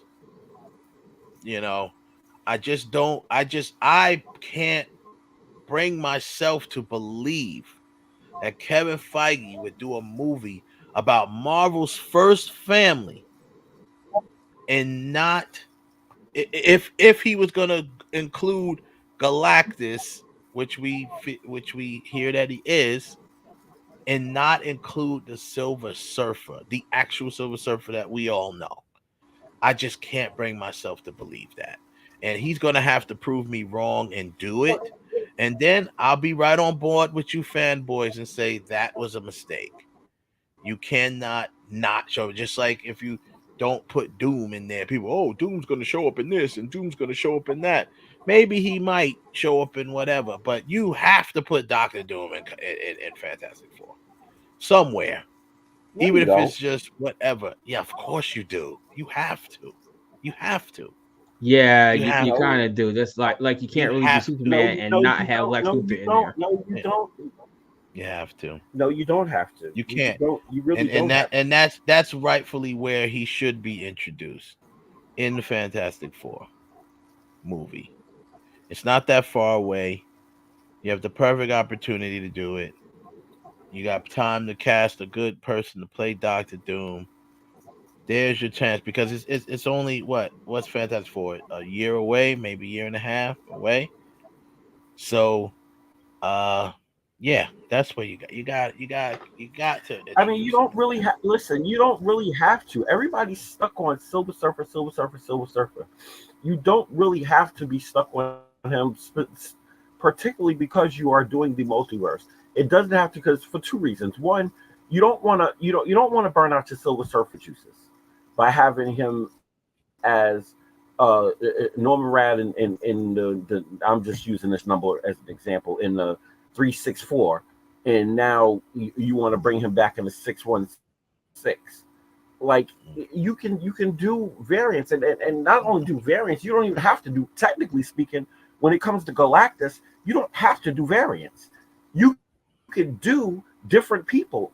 I mean, hell, he has different heralds. Yeah, he has different Airwalker, heralds. He doesn't have to be a surfer Fire at all. Lord, Right. More, Nova, Redshift. Yeah, no, he has different Stardust, heralds. Terrax. He has different heralds. We know that, and I know that. But as far as you're bringing in, Fantastic Even Four. Thor. Thor was a herald of Galactus. I mean, that's just like not bringing in, even if you didn't go Silver Surfer or didn't go Galactus. I just mean certain things are just in certain properties. I mean, Norman Osborn is a villain to all. He's crossed over a lot of different comics as a villain, but you cannot not put him in Spider-Man. You know what I'm saying? So it's like same thing. Victor Von Doom, who is a villain and crossed over many different comics as a villain. He's been a villain to a lot of different people, including Spider-Man. But guess what? You have he's a joint at the hip with the Fantastic Four. So not bringing him in I'm sorry, that is a fail. If you were not going to bring him in, it's not a fail if you're not bringing him in right away. He doesn't have to be. Agreed. The Agreed. first, he don't have to be the first one. And I agree with that. No, he does not have to be the first villain that they face. I'm with you with that one. But if you make four I disagree with that, because even if he's not the main villain, this is a person who's tied to their past. He knew Reed Richards when they knew each other when they were young. They knew each other in college and stuff like that. So he's tied to Reed Richards' past. So what I'm saying is, he's tied to Reed Richards' past.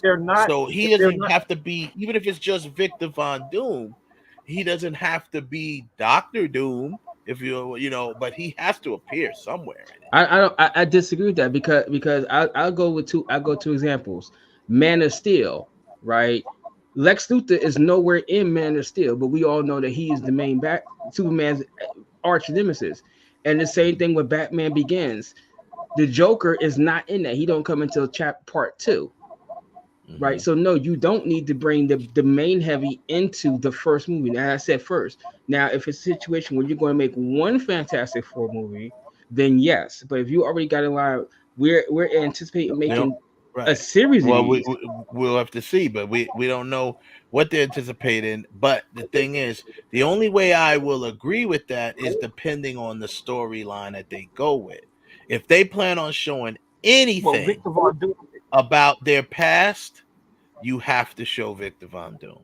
If they plan on showing anything about not necessarily Reed Richards' past, whether it's a flashback, whatever the case may be, anything that has to do with the origin of Reed Richards, then you're doing a disservice by not showing Victor Von Doom, because the whole point of that is the fact that these two guys are intellectually on the same level. It's just that Doom is power hungry and a little bit insane. So that's what makes the difference between them. But intellectually, they're on the same level. So, and the fact that they were, whatever, rivals, frenemies, whatever you want to call them, from when they were young, and the fact that he had a crush on Sue and stuff like that. You have to, if you're going to show anything about their past. If you're not going to show anything about that, then you can get around it, and it won't bother me as much. But if you're going to go into their past, anywhere into their origin, whether it's flashbacks, but we already know that Marvel's trying to stay away from doing origin stories anymore. We know that. But Fantastic Four, you got to remember, that's a property that hasn't really, Marvel Studios hasn't handled it at all. And they're not going to do origin story, but they're definitely going to show some of their past. That being said, whether he's Doctor Doom or not, if they show his past, then they need to show Victor. No, I don't think. I'm gonna be honest Because with you. he's I don't going think to tie too They're much not into. going to do that. Here's why. The same thing they did with Spider-Man. They're not going to go into this whole big of how did you get your powers? Where did they come from? How did you become who you became? If you don't notice, and I've been saying this for the last 8 years, longer than that. If you we lost you. Yeah, I lost you there. I think I know what Kev was going to say, like read the comic books, but that's where I'm disagreeing.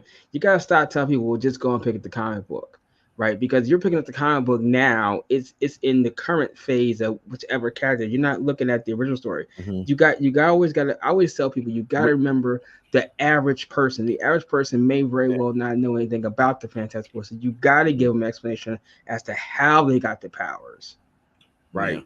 Yeah. You just can't just arbitrarily say, well, just go pick up Fantastic Four 365 and explains the whole thing. Yeah. When 365 was 35 years ago, and you can't even find it now.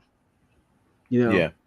The only reason why they didn't do it with Spider-Man because it's so many renditions of Spider-Man that was very popular that a lot of people saw. Yeah, and that's that far removed from when they brought Spider-Man in, so that's a different story. It's the same thing with Superman, even though Zack Snyder did he reimagined it. He reimagined it or whatever because he was telling a different type of story. But when it comes to Marvel, the Fantastic Four, yes, there's Fantastic Four movies out there. I half agree with Kevin. I definitely think they're not going to do a complete origin story, but they will do either in flashbacks or even if it's just in dialogue. It's the same thing. They did it. I mean, hell, they even did it in dialogue in Civil War. They still mentioned through the dialogue that you were bit by a radioactive spider, but like, or whatever the case may be. They mentioned it in the dialogue. They just didn't show it. You know what I'm saying? Because they didn't have to. So they're not going to leave the viewers hanging and be like, oh, now you just need to go back in. Because guess what?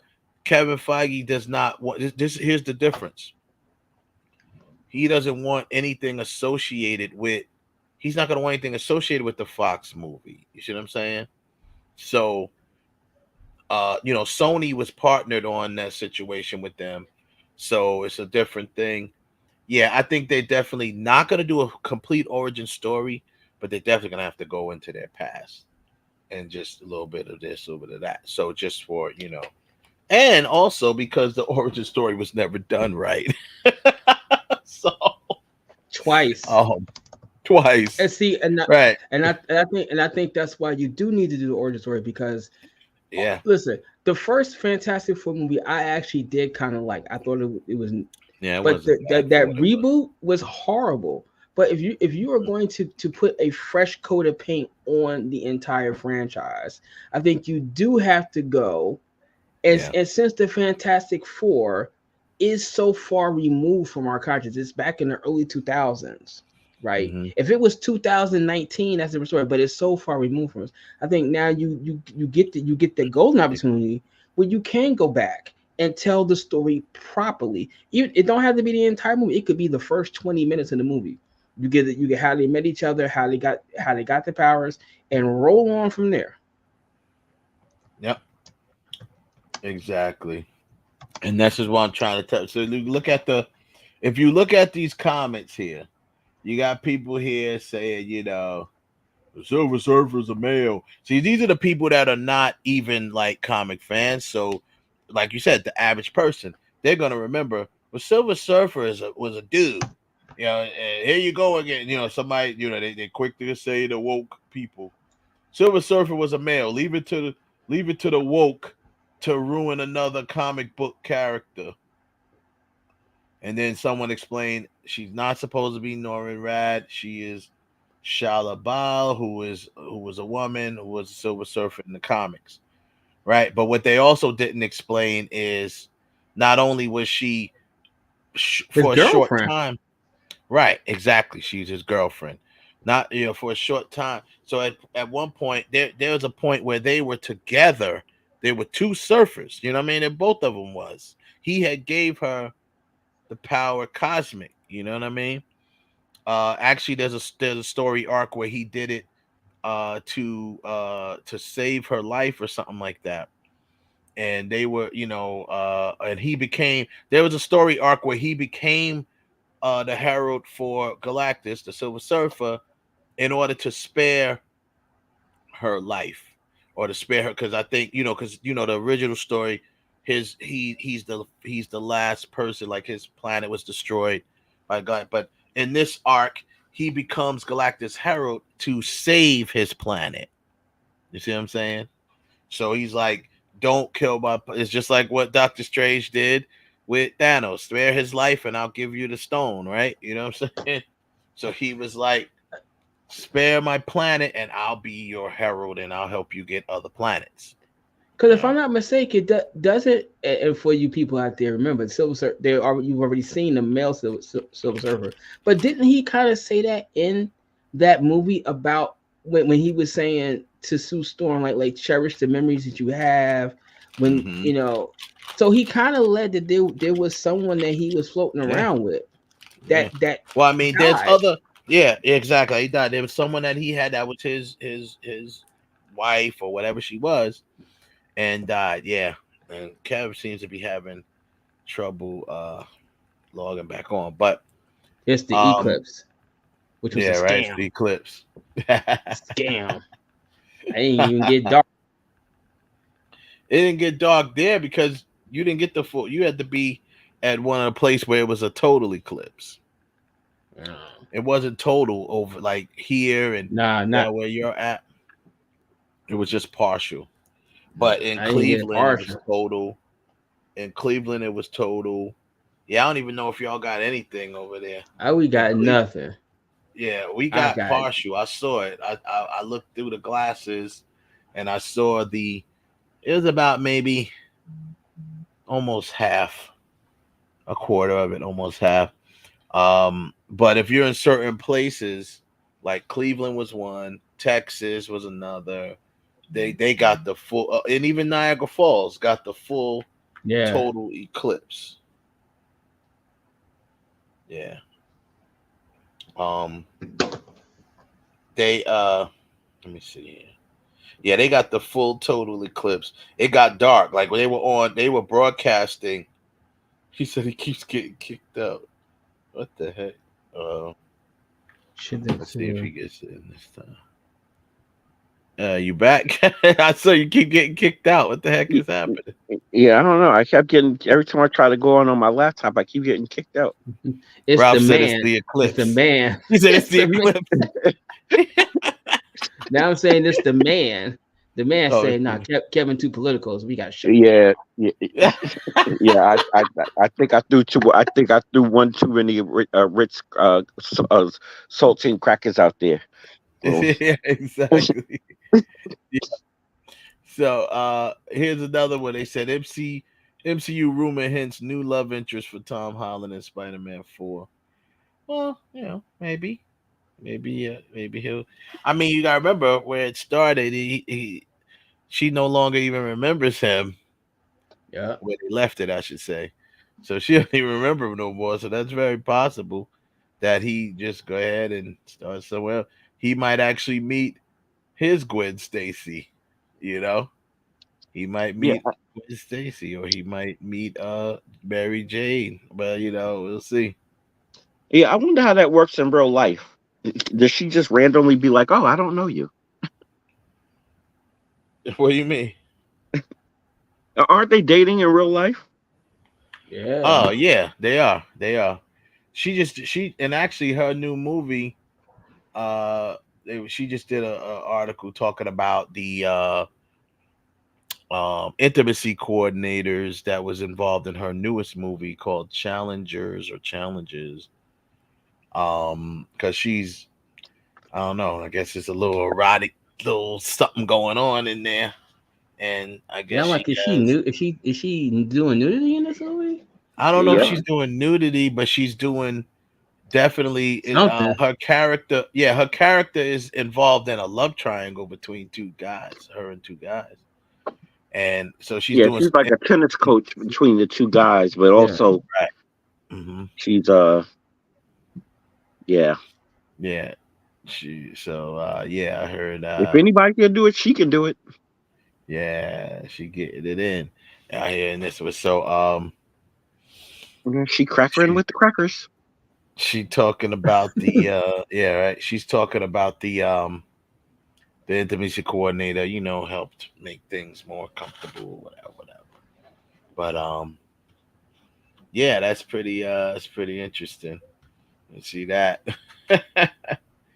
And did you guys check the new trailer for Maxine, the sequel to Yeah. X? The sequel to what? X. There's X. another one coming. Oh Lord. Oh yeah, I forgot about that. Oh, because of the Yeah. pandemic. Yeah, yo, that's gonna be. Yo, listen, that last one was dope. I loved the last one that they did. Yeah, that was the prequel. Yeah, that and Homegirl bodied that. Like she should have got an Yeah. award for that. She does her thing, man. Mia North or something like that. Her name is. What's her name? Mia. Something. I don't know what her name is. I just know she bodied that. It's like Mia Goth or something like that. And I love the way I love the way they shot that in Technicolor. Like they listen. Yeah, they killed it. That thing looked. If you didn't see that in theaters, you did yourself a disservice because that thing looked. Oh man, she is now. Yeah, so now the sequel is finally ready, and it is. I saw the trailer. It looks pretty good. It looks. And this is what the good. third part. This is the third part of this, right?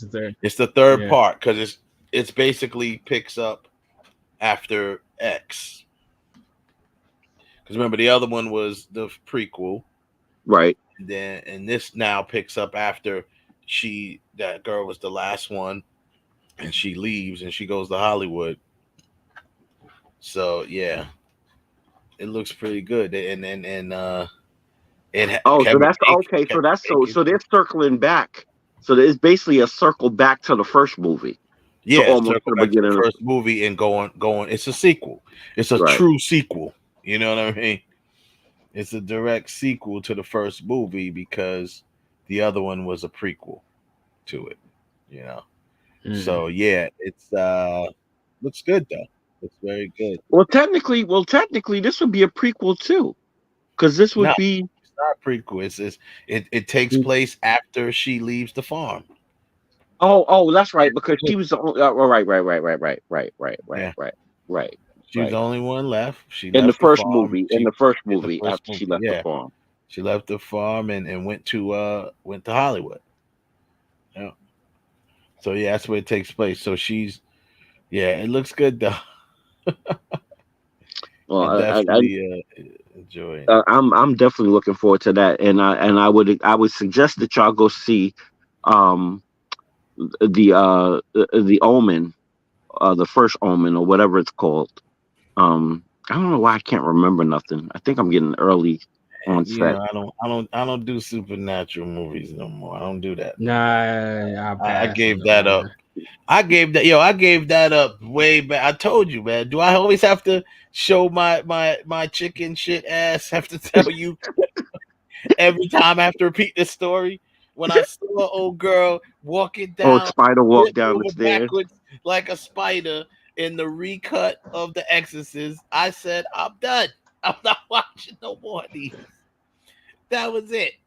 Yeah, listen, they oh my God, they bodied this one.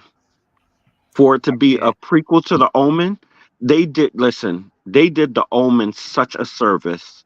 Like, to get that whole backstory on how that oh man, it was. And well, being that y'all not going to see it is this. Well, spoilers to those out there in Radio Land. But they actually had a jackal. Oh, really? Yeah. I'm still going to sit there and say, Yeah. I'm going to pass. It's a hard pass. No, a real Ralph, Ralph, I think you would appreciate it. Ralph, I think you would like it. Nah, I'm gonna. That will be. I hate to say it, but it's streaming or something. I'm gonna pass on The Exorcist. That's all I can legitimately say. It's a hard pass. No, on The Exorcist. No, this is Ralph. This is the one thing I will say. This is not like Exorcist believers, and Exorcist believers suffers from a lot of stuff.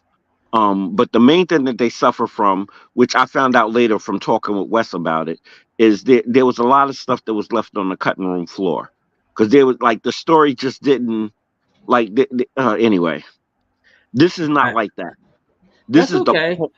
this is the No, polar that's okay. I'll opposite. take your word for it. It's okay. It's still a hard pass. I'm just that it just no. I will Just see no. I will see Civil War on Thursday. I will see that. I do want to see that, but I'm not interested in The Exorcist or another Omen or no. I'm just not. Because and I'm gonna say this. And I guess this answers the question. No, it doesn't answer the question that Joseph is asking, but then again, it kind of does because he's asking. He says, should certain movie sagas continue after the loss of an actor or an actress? The answer to that question is yes. Now, but you had guys that are going to make more Exorcists, and you kind of sort of forgot about Linda Blair, right? I mean, No, she but they is. didn't. They didn't forget about Linda Blair. Is she in it? Yes, She's in the new Exorcist. and the mother's in it. I know the mother is in And it. the new Exorcist, yeah, Right. she's in that. But if Linda Blair, and if Linda Blair is in it, that because Linda Blair just said, "I'm not doing that no more." She doesn't even. So if she's in it, then she cool. if I'm not mistaken, she popped up in the end of the movie. They showed her at the end. You better check that one. She probably just like a. She probably just did a It was a cameo. quick. She wasn't. Yeah, that's what it was. It was a cameo. She wasn't in it like a whole big scene. It was like her and the mother like reunited, kind of thing. Oh, okay, that's cool. Yeah. But see me. But this is not. Just, but the Omen. This is not that. Like this is like The Exorcist. I'm gonna be honest with you. Exorcist believers should not have been made the way they made it. They could have went with a whole different narrative. They didn't have to reach back to get to the mom or none of that to validate the movie. They could have actually did a whole nother movie, and it would have been fine if they would have did it a different way. And the demon being split between two girls thing, that was a little weird, but whatever.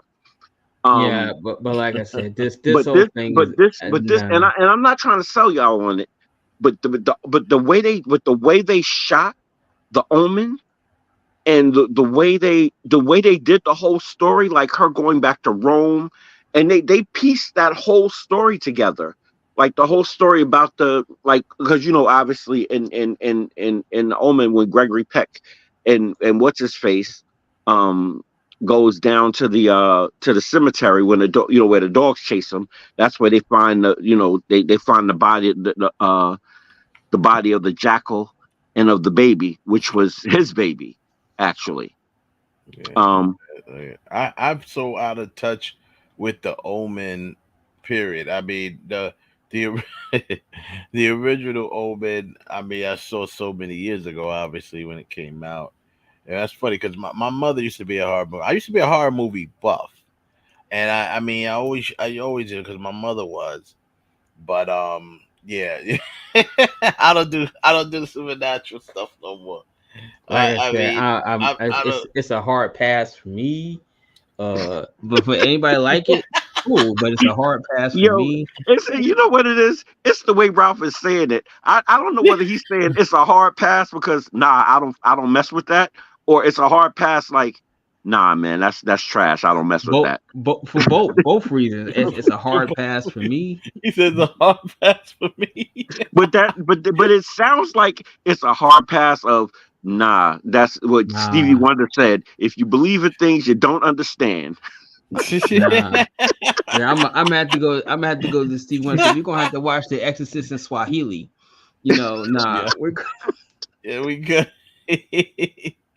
So here's a list that somebody did. Who is this? I don't know what the hell this was. Who combined this list? It's Entertainment Weekly did a list of the top 5 great. It said the top 5 sci-fi movies of all time according to Entertainment Jesus Weekly. Christ! Can they stop, Lord. please? Let's see the You know. buffoonery. I'm gonna mute myself because I know I'm gonna be talking all over you. So I'm gonna mute myself right starting now. Okay. Number 5, Close Encounters of the Third Kind, 1977. That's number 5. Number 4, Blade Runner, the final cut, which is the updated cut of it, I guess. What? Not the one the recut of the. What was? I guess it was the director's cut, right? Of Blade Runner. Yeah. Okay. I'm okay Yeah. with that. Yeah. Okay. That's number 4. Number 3 is Back to the Future. Number 2 is Alien.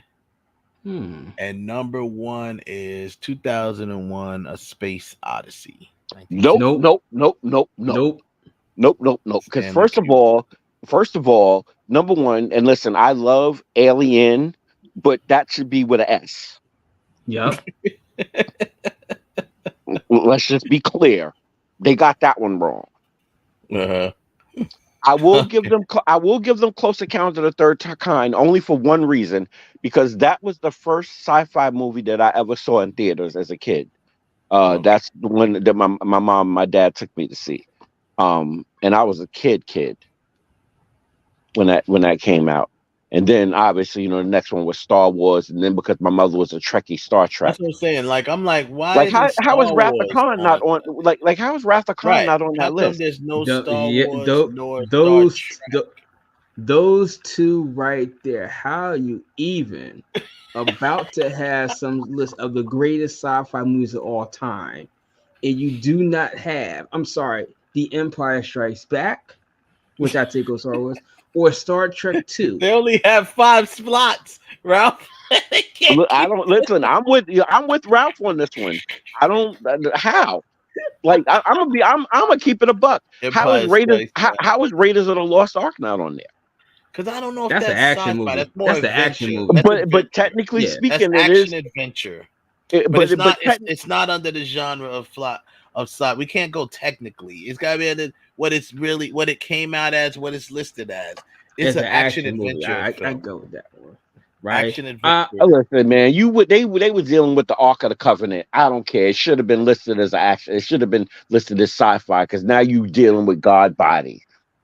Yeah, but I mean, yeah. I'm gonna say I can see what you're saying there, but in its totality, it's an action. I know this.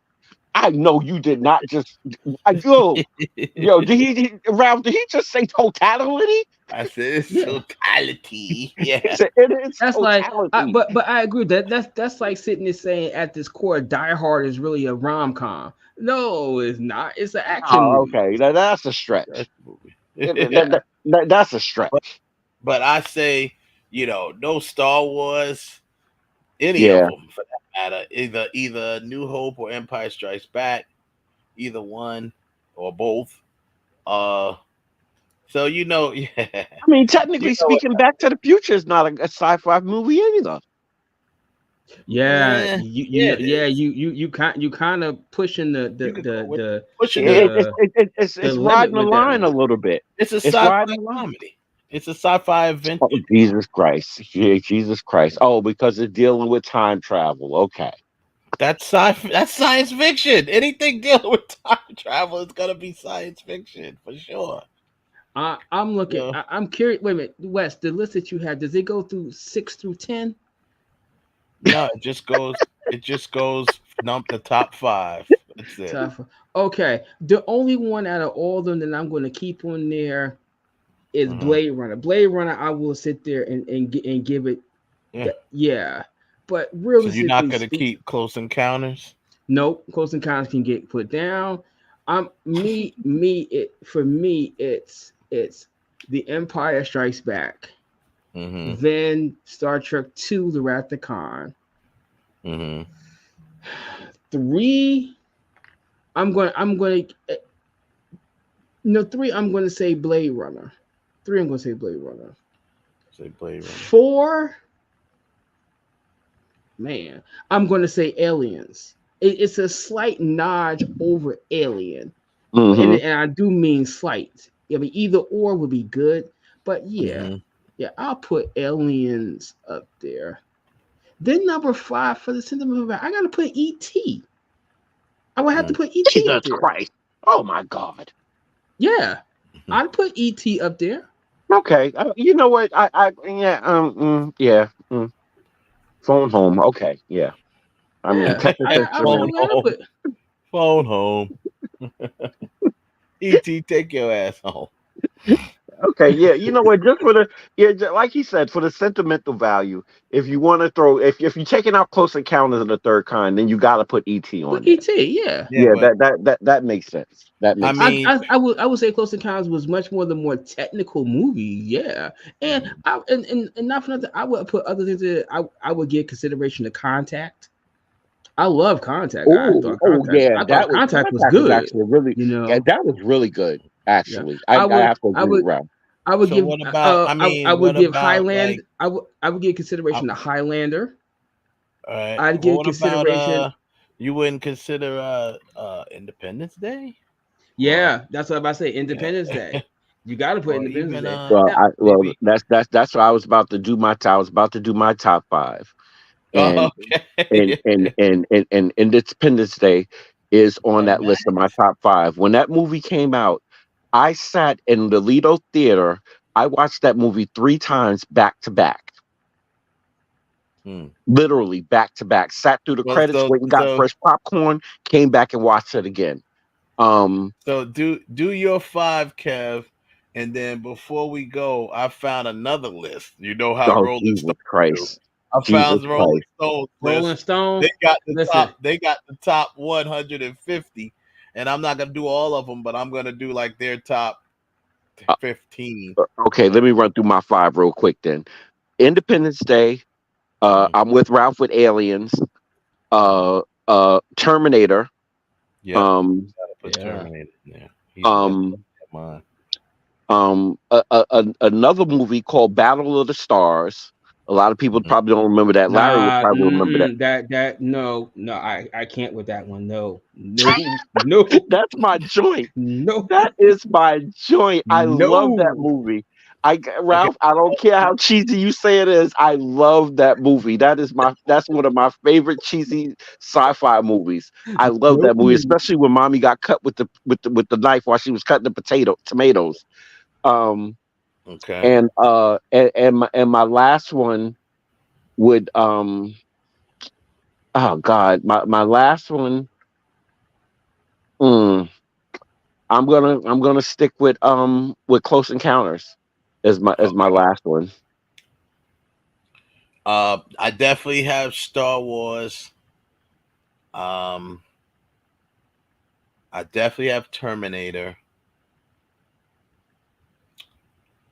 I definitely have The Matrix because it was groundbreaking.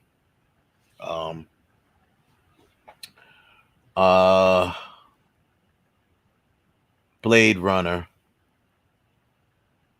So we've all kind of kept Blade Runner on our list. I already said Terminator. And I don't know. I mean, if I could go with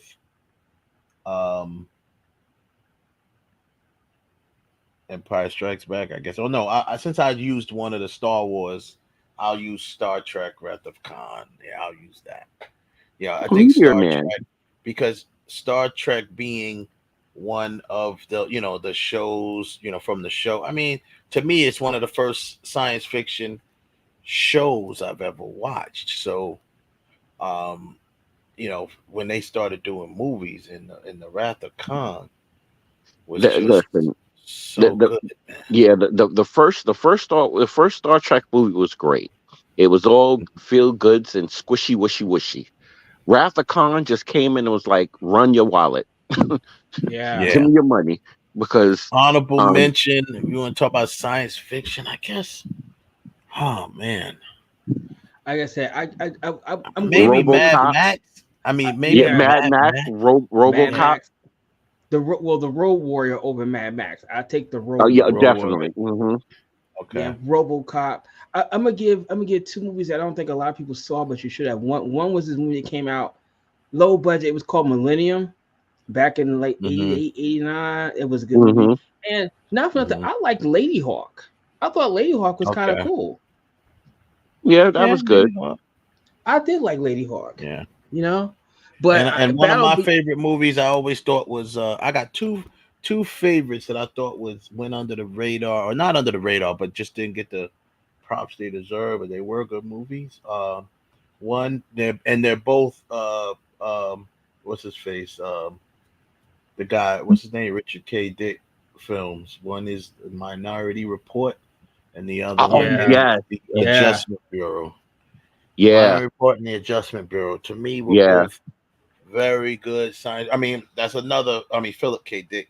That's another Philip. I mean, along with Blade Runner, which is also a Philip K. Dick book. You see, but now when we start doing this is where you start going back and adjusting your list a little bit. Because now I want to go back and put Inception on my list. Oh yeah, Oh yes.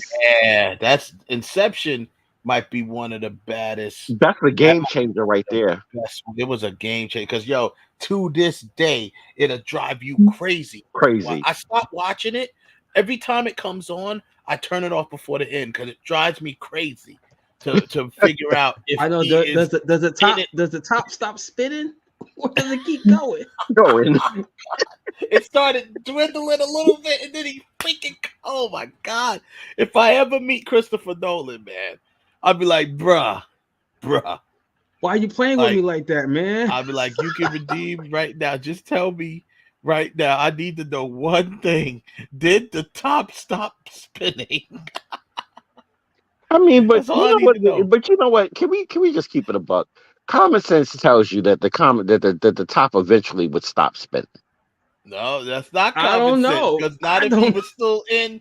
If he was still in. Oh, that's true. If he was still in the top, it would have continuously kept spinning. Going. Yeah. That's the whole point. I mean, it was brilliant, but it makes me okay. So I'm gonna do this since we're near the end of the show. See, now, I'm gonna do their top 50. But see, now I got to also include one of my favorite movies that I knew went under the radar was Robin Williams in a Bicentennial Man. I love that movie. Where he was the robot trying to become human. But damn, man, that was, and it's something that you didn't expect from Robin Williams at all. At all. I mean, at all. It was like, man. Another next to and the other movie he did, the what's the movie with the long name with him in the painting? Oh, with Dreams. With Dreams. Yeah, you know what I'm talking about. Yeah, that movie. Yeah. That movie to this day, man. His performance, Cuba Gooding Jr.'s performance, like that was a really good movie. A really good movie. So they got Wrath of Khan at 51 on this list. Bugging. Bugging. Out of 150, it's at 50. I'm gonna start at 50 for them. No, I'm gonna go to their top 50. Do we even want to know what was above 50? Or is it gonna cause problems? It's probably gonna cause problems. Let me go on here. I'm acting like I don't have the internet. Number 50. The only Star Trek movie that you could have took that I would accept over the Wrath of Khan is First Contact. I will accept First Contact over the Wrath of Khan because out of the ones with Picard, that was pretty damn good. The other no. And don't give me with Chris Pine. Don't give me any of the ones with Chris Pine. Although I like them. but no. Over the Wrath, I'll take the Martian. Here's number 50, The Martian. Right? Okay. Number 49, Everything, Everywhere, All at Once. Okay, that is number 49. Number 48 is The Road Warrior. Should be higher. Should be a higher number, but number 47, Looper. Okay. Right? Okay. They got number 46, The Brother from Another Planet. That's my man too. I like that's my man from Terminator. Yeah. I don't know how long I can hold this.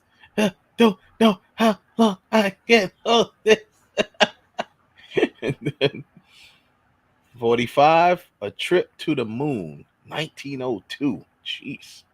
I wouldn't have known what that is. It's a bunch of look at I it. seen that thing. That's the one. Like, if you ever seen, there used to be the show called what? Where they shot it they thought the moon was made of cheese, and the ship hits the moon in the eyeball, and cheese starts coming out of it. Nah. Oh Lord.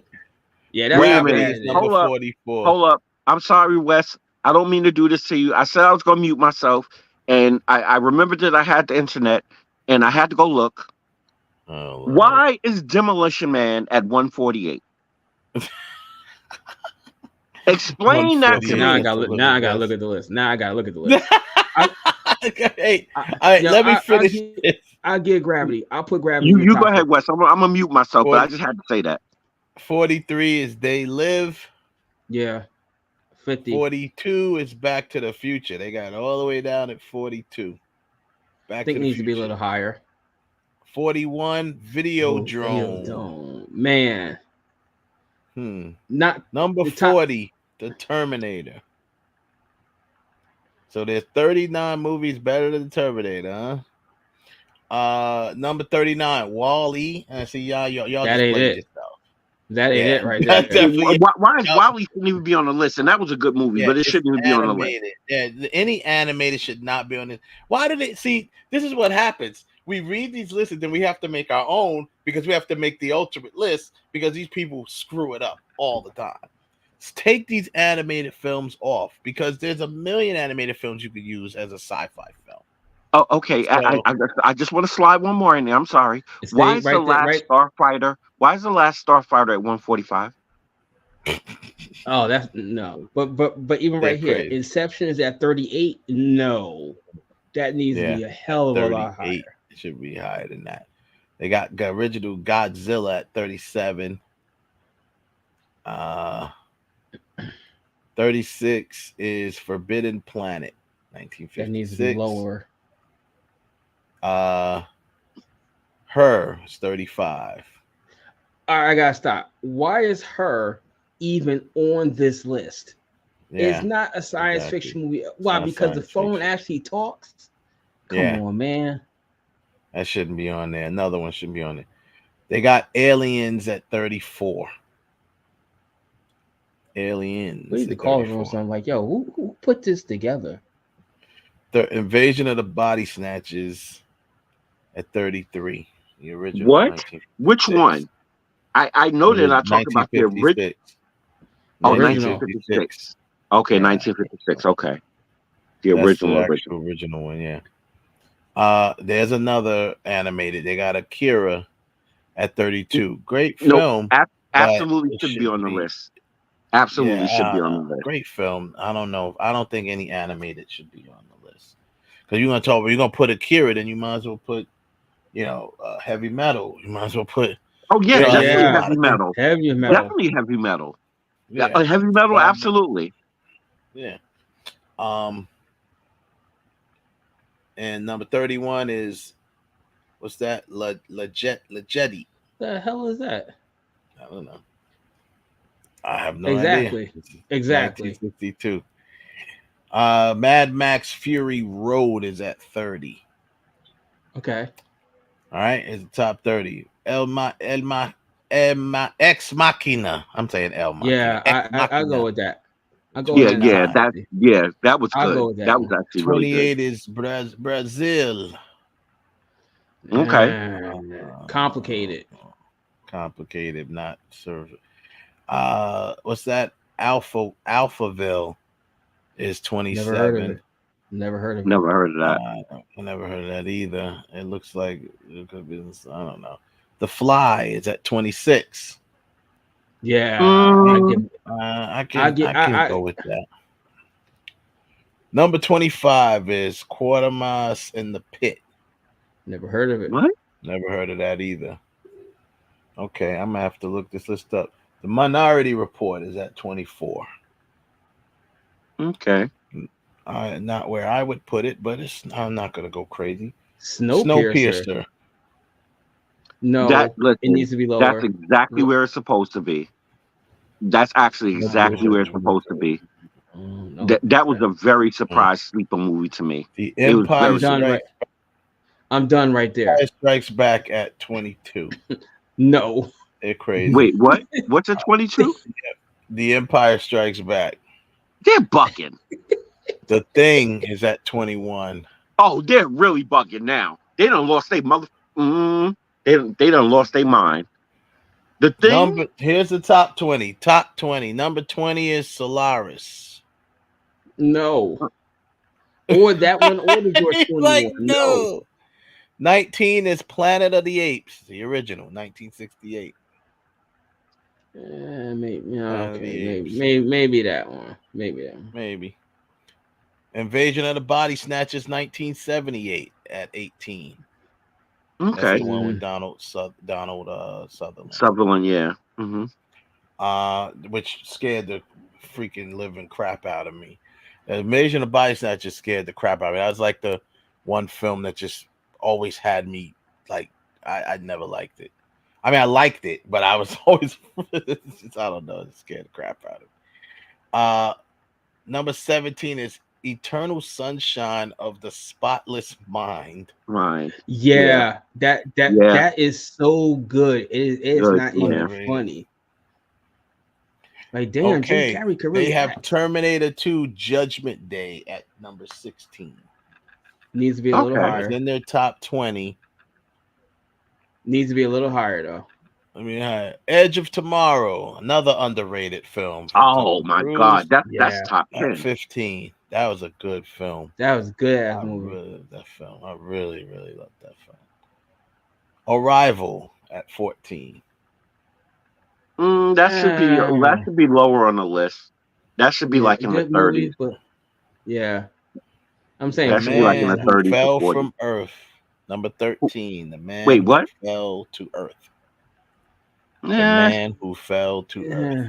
1976. That could be up in the 50s. That should be up in the 70s somewhere. Yeah, it shouldn't be in the top 20. Number 12 is The Day the Earth Stood Still. Which one? 1951. First one. Okay. Yeah. I agree with that. Okay. Yeah. Number 11, Starship Troopers. It's too high. Yeah. It's in the 30s, between 30 in the 30s, but definitely in the top 50. But it's too high. Can't go wrong with Rico. So here's the top 10. Number 10 is The Matrix. Yeah. Number 9 is Star Wars: A New Hope. Nope. Number 8 is Metropolis, 1927. Yep, I agree with that. Metropolis. Yeah, that was definitely big, especially for that time. Yeah. Number 7 is Children of Men. Not top 10. No. Good movie, but not top 10. I don't agree with top 10 either. Number 6 is Under the Skin. 2013. No. Lower. They call it Man Who Fell from Earth. Is it call it The Man Who Fell to Earth for Millennials? That's what they say. Number 5, Alien. 1979. Number 4 is Blade Runner, which kind of pops up in everybody's top 5. Number 3 is Close Encounters of the Third Kind, 1977. Number 2 is Stalker. Never heard of that. Never heard of that either. 1979. There's no telepathy, no ghosts, no flying saucers, says writer. One of these haunted men went into the zone. Okay, I never heard of it. And number 1 they have is, I kind of figured they would do it too, 2001, A Space Odyssey. No, I can't. I get the significance of 2001, but when Star Wars came out, it completely shattered every single thing that 2001 did. Right. But and everything since then as a reflection of Star Wars has been basically just trying to be Star Wars. Right. Or trying to beat Star Wars. It was either trying to be Star Wars, it was trying to beat Star Wars. That's pretty much everything that came out after Star Wars. Right. And truthfully, there really hasn't been anything that has actually beaten Star Wars. Star Alien Trek, with an S. But that's more of a that's in the horror side, like straight up sci-fi action. There really hasn't been anything that has beat it as far as that. There've been things that have. Except The Empire Strikes Back. I'm including that with Star Wars for the franchise. There really hasn't been anything that has beaten it, right? Yeah, the Matrix. But the Matrix, once again, the Matrix is not that type of sci-fi film. It's a different, like it's like Looper. So, I think. I don't know if they have it on this list, but it might be on the list because I didn't go back far enough. But wouldn't the highest grossing film ever be on this list? Avatar? Isn't that sci-fi? It should be on there. It that's should clearly. Be. I don't understand. That's the one thing that I didn't see. I don't understand why it's not. And where was the first Avatar movie? Fern Gully should be in the top 30. Yeah. Mega Man, Demolition Man, Species, Running Man, Last Starfighter. Like Species. Like what is Species doing all the way up there? Yeah, I mean, I like Species, but I don't think it's a top 50, top 150. Oh yeah, Species is most definitely a top 50. They got the original Dune at 140, Independence Day is all the way at 139. Wait a minute, let me explain something. The original Doom shouldn't be in the top 500. You shouldn't even be in the top 500. Bugging. Now you're bugging. You are bugging. You done lost your mind. You done lost your mind. The top 500. They got Bill and Ted Adventure. They got Tron, the original one from 82, and 136. Repo Man at 135. I like Repo Man. I think Repo Man should be a little bit higher. Repo Man should be a lot higher. District 9. Definitely District 9 should be higher. 2046 at 132. Ad Astra at 131. Fifth Element at 130. Should be higher. Fifth Element should have been in the top 10. Time After Time. That's one of my favorite films, bro. That should be a whole lot higher. It should be a whole lot higher than 128. Time After Time. Oh my! Was awesome. That was such a good film. Such a good film. World on a Wire. Never heard of it. Time Bandits, yeah. God Told Me To. Never heard of that either. None 25 Things to Come. Never heard of it. No, 124 is Attack the Block. That's right where it need to be. 23. Ralph being a savage. That's right where it needs to be. Right where it needs to be. 123, Phase 4. Never heard of it. 122, Time Bandits. Needs to be higher. 121, Pi.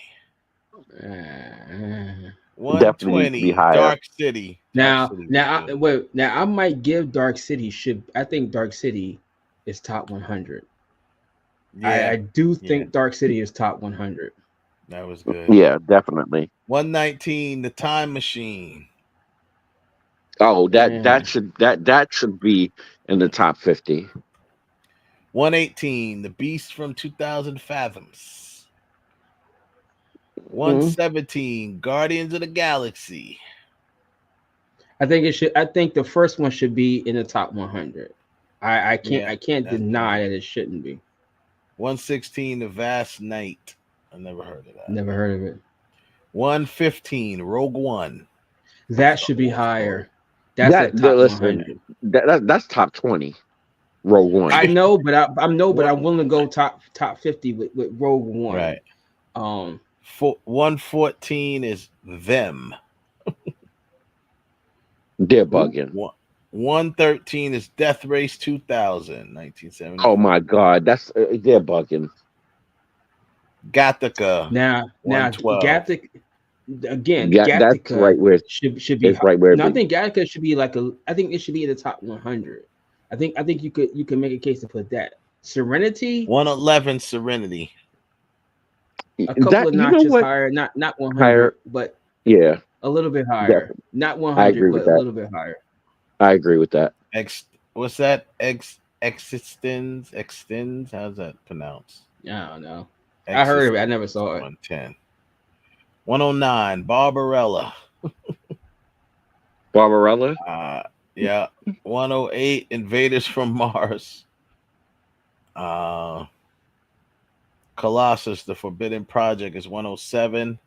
Never heard of it. Jurassic Park, all the way down at 106. Now, this when I asked people from Rolling Stone who was smoking crack, because why is Jurassic Park so low? So I just got to know what was in the bong he was smoking, because it clearly needs to be top 100. 105 is After Yang. I never heard of that. 104 Destination Moon. 103 Space is the Place. That Jesus sounds like Christ. that sounds like a blaxploitation film. That sounds like somebody smoked a lot of weed and ate a whole bunch of White Castle. This Island Earth 102. I've never heard of that. Westworld. What about the island movie? I movie, think 101. Westworld is top 75. I feel like I want to say Westworld is top 75. Yeah, the Yeah, movie, 1973. And they're talking about the original 1970 Westworld. Yeah, Yeah. 1973. Yeah. Okay, yeah, yep. Mm-hmm. I feel like I want to say that's a top 75. But That movie still freaked me out when that movie freaked me out when his face came off, and then it freaked me out again in the Bionic Woman because they did it in the Bionic Woman when the lady's face came off. They got Cloverfield at 90. That should be what happened higher. to 100 through? What happened to 100? Oh, we did. Oh, 91? sorry. I jumped to 90. I meant to go to 100. Damn, that is a fine woman, Jade Cargill. Okay, number 100. Wait, where the hell is it, man? It's supposed to be 105 to 91, right? So it hasn't. What the hell's going on here? I'm on. Oh, load more. There we go. Come on now. All right. Number 100 is Starman. Okay, I go with that. Mhm. Okay, I like that. Number 99 is Predator. That should be a lot higher. Higher. Rollerball 98. A little higher. Man, that's where it should be. Soylent Green 97. That should be higher. Yeah. Another Earth 96. 95 Silent Running. 1972. The Iron Giant 94. 93 is Star Wars The Last Jedi. Hell no. The Last Jedi? It needs to be They picked lower. that one? It needs to be lower. First of And all, I'm saying that, if you're gonna pick any one of the second trilogy, you gotta go with The Force Awakens because number one, it was the most anticipated. It made the most money because that's like number 4 on the list all time. It made over $2 billion. The Force Awakens. You gotta go with that in my opinion, but I don't know. Maybe they'll put it on there. Number 92 is The Incredible Shrinking Man, 1957. Number 91 is Dark Star. Okay. Okay. All right. And then we got number 90, Cloverfield. Yeah, I might keep Could that probably one leave it there. there. That should be Earth lower. versus the flying. That's 89 is Earth versus the flying saucers. Nah. Scanners is yo. Let me tell 88. you something. My Man. parents, I don't know what my parents were thinking. My parents took us to the movies to go see that at the RKO Theater in Rockville Center. And let me tell you something. Mhm. Scared the crap out of my aunt Phyllis. And I don't even know why we were there. That's how I feel about Carrie. Why am I here? Why am I here? 87 is Blade Runner 2049. I might say yes to that one because it is a good movie, and it's so long between the first and second one that it was I liked it. I'll be honest. 86. Oh, you like that one? That was all right for me. At parts it did that was drag. Ryan Gosling again, right? Yeah. Mhm. At parts I it did. seemed to kind of drag a little bit, but when it didn't get really going for me till 4 came into it. Then it started getting going a little more. It really made me not like Ryan Gosling. You don't like 86 Ken? is I'm just Ken. He's just Ken, man. He's just Ken. 86 is Star Trek 4, The Voyage Home. Needs to be higher. 85, Sunshine. I think 84 is Paprika. Yeah. What is that? That's an anime, wasn't it? Oh, I know. I don't think I ever saw that. THX 1138 is number 83. See, I gotta be honest. I gotta be honest with Mr. Lucas. It needs to be lower. And if I was going to be honest, instead at 83 instead of THX, I would put Logan's Run there. I would take Logan's Run over THX. Yeah. Okay. THX, yeah, definitely. Strange Days 82. That was okay. It was all right. I still think that was the weird movie for Angela Bassett to be in. Yeah. 81 is Day of the Triffids. Nope, never heard of it. Triffids. I never heard of that either. Tessu, the Iron Man. Never heard of this crap. It's number 80. Yeah. Just look at the picture. Like, what the hell going on with him? Galaxy Quest 79. That needs to be higher. Sorry, it needs to be higher. Nope is at 78. Nope. Yeah, I didn't really like Nope. I actually didn't really like Nope. I thought it was good. I like Nope. I enjoyed it, but it reminded me of a M. Night Shyamalan movie because I was like, "What the hell is going on here?" You know what I got about it. I got that this is a sci-fi version of Jaws, like where you really don't see the shark, you really didn't see the thing until it was almost over with, and it kind of like toyed with you. That's what I was getting from it. I didn't like it, but High Life Palmer. 77. Of course, you like Keke Palmer. A High Life is 77. 76 is Donnie Darko.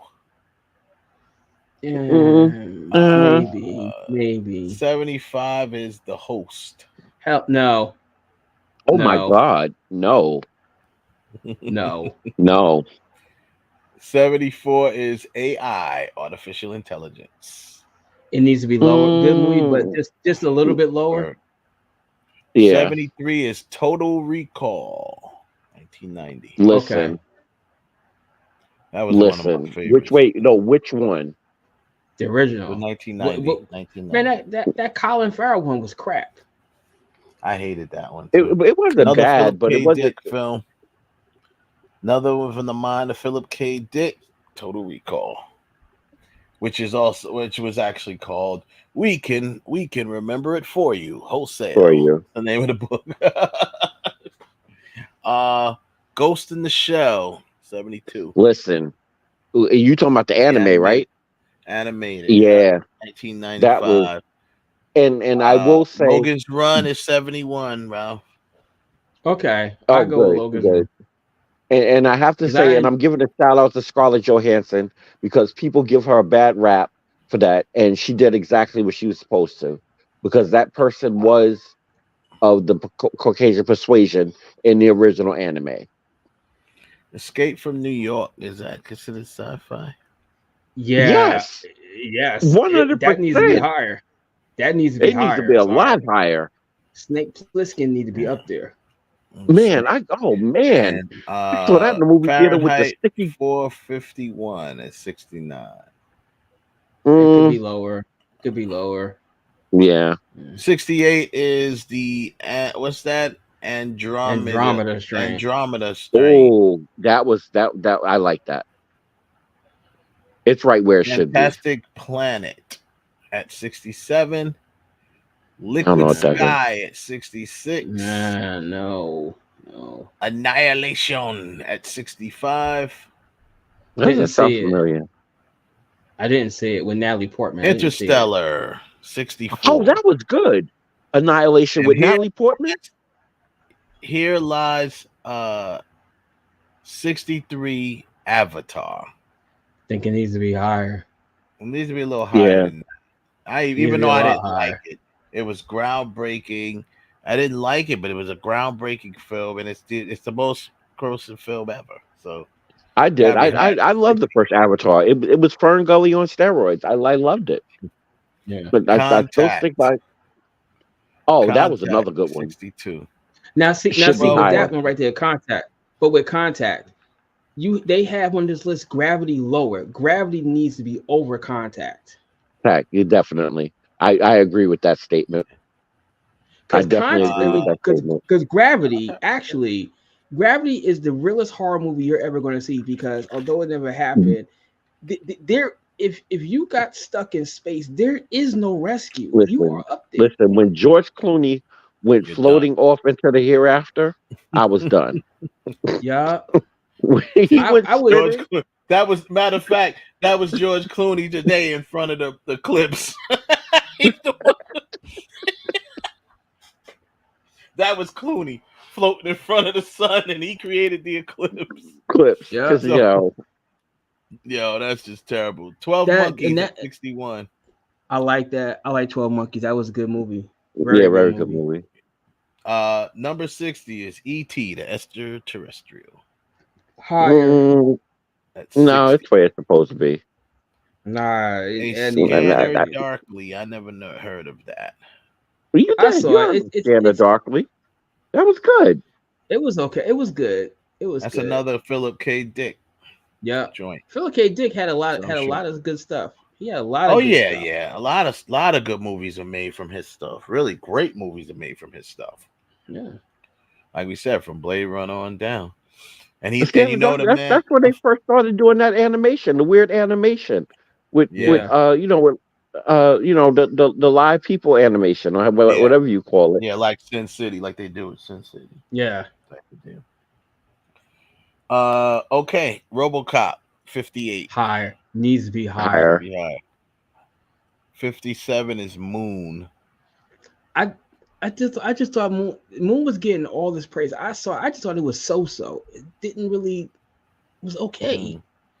Is that the movie with Halle Berry? Primer. No, that was called Moon something else. Like, oh, not that crap. No. This was Sam Rockwell, where he's like the only guy in this. Yeah, Moonfall. Come on, the moon was crashing into the earth. The moon was crashing into the earth. Well, I mean, I don't see why. If you can believe any of these other stuff, I don't see why you can't believe that.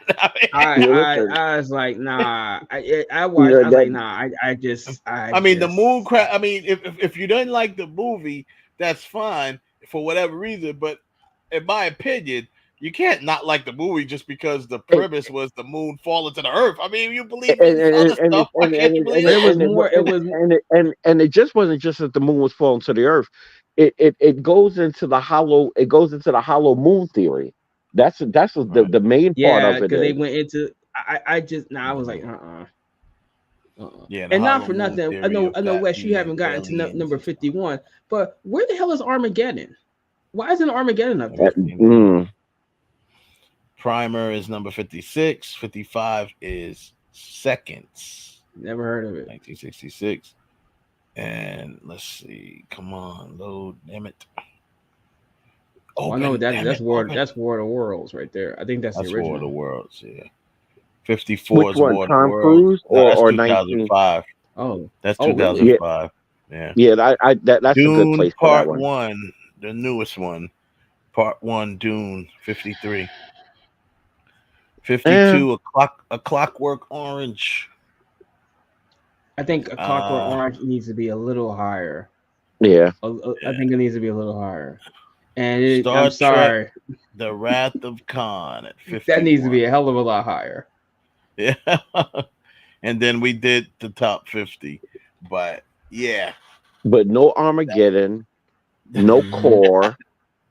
No, where are these movies? The Core, no Volcano, no like where are these good movies? Mm-hmm. You know, the Core. Well, that looks like we're just gonna have to do our own list. I'm sorry, Tank Girl. Yeah, they got like them that. Like listed that shouldn't even have made the list. 48. You know that's Leatherman just somebody at trying to be cute, putting Tank Girl up exactly. Yeah, that shouldn't even have made the list. But you know what? You know why Tank Girl? You know what? You know why Tank Girl is Actually, on? I like that. Tank Girl is on the list because it technically is. Even when it came out, a lot of people liked that movie when it came out. And a lot of people were behind it. You know, as far as popularity goes, like it was just it was like a fanboy movie. Well, I think, So gentlemen, we might have to make our own list because this is what sounds we do like when we look at these lists. They get us all riled up, and we're like, you know what? We have to make our good list and give our good people a good list that's doesn't all of this craziness they got going. Hell, I would have put into the top 100, and I would have put Star Wars Episode 3, Revenge of the Sith. I think I would have put that into the top 100 because out of the 3 prequels, that one was the best one, and that's when you. So from what I remember, it looks like how many Star Wars movies made this list? 4. You had 3. New Hope. Rogue One. Rogue One, New Hope, Empire Strikes Back. And I think it was the Force Last Awakens. Jedi. Last Jedi, but no Force Awakens, which should have been which is Force curious. Awakens should have been in there. Yeah. Thank God. I mean, I'll be honest with you. The only one that really should have stayed, and I'm about to get beat up for this one, is Rogue One. Rogue One is the best Star Wars movie out of all the Star Wars movies. I mean, hey, if that's it was a good one. I don't say it's the best, but it was a good one. Because the reason why it can't to me from a storytelling standpoint, it can't be the best one because it doesn't exist if the other one was never there. So meaning it doesn't exist. Get out of here with that. It's a Here you go. story. You just you just reach in your back pocket in your wallet and pull that out. Well, he's right. If no Star Wars, there's no Rogue. Without Star Wars, No there one is cares. no Rogue One. No one cares about those people if we didn't have Luke Skywalker. If we didn't learn about Luke Skywalker and all of our I guess. You know what? I will that director credit though, because he made us care about people that we have no idea who they were. But you know what? The only reason why I'm going to give credence to what you're both saying is because of the Darth Vader scene at the end. Well, I mean, yeah, but we wouldn't even know who the hell Darth Vader was if, like, say that movie came out first, which it could have because it was a prequel, right? Say that movie in the timeline came first, right? Hey, what the fuck? Well, we wouldn't know who it is because if they, I know if it would have came first, but if who the hell is this nigga? He's nice. I like him. I need more of him. But no, I mean, I think Rogue One one of the best ones. It's one of the best though. It's an excellent film. I agree. But me, I think The Empire Strikes Back is the deepest of all of them. I mean, it's one of the few movies where you actually see the bad guys win. You got Leia questions, she gonna see Han again. You got Han frozen. Luke is like, is this dude really my dad? Why y'all been lying to me my entire life? Yeah, And a lot happens in it. a lot happens in that movie. You know what? You had Welcome to Black Life, betrayal. Luke. Yeah, you have betrayal. You know, with Deception with deception, Lando. betrayal with Lando. Oh man, I just made a deal. Oh, they got here before you. I'm sorry. If you was 10 minutes earlier. Sorry. And have have a Colt 45 on me. Yeah. Colt 45. God bless the red. God bless the dead. That was my pop's favorite beer. Yeah, man. Have a Colt 45 on me. Sorry about that. Sorry about that. But yeah. So anyway, we're gonna make a list and put our list together. It's sci-fi, man. That's cool. I feel like I'm a deep dive on some sci-fis again. I haven't, Now, how are we doing this list? When you say we're putting together a list, what are we stopping at? What is our number? It's not going to be no 150. I think that's too expensive. I think that's excessive. 150. That's excessive. Yeah, maybe we want to do. Maybe we. I think we can do a 50. We can do a 50. I think we can do a 50. And it could be. No. Listen to what I'm saying. We can do a 50, and then we could post. We could post that. Like it could be a written 50, and we could post that. But out of that, maybe we do a top 20 or a top 10. 25. 20 or 25. 25. Yeah. That we can actually. We'll go on broadcast and talk about, but we can post the top 50. That's cool. We could do that. Yeah, we'll put that together. Because that would work. Because that would probably give us about our 150. Mm-hmm. That should give us a good. That should give us. I can give us a good, at least a good 100. I think it give us a good at least. It 100. would. It would. It would. I mean, we'll figure out how to compile it or whatever. I was thinking along the lines of us collaborating and doing it. I wasn't thinking of us doing our own piece.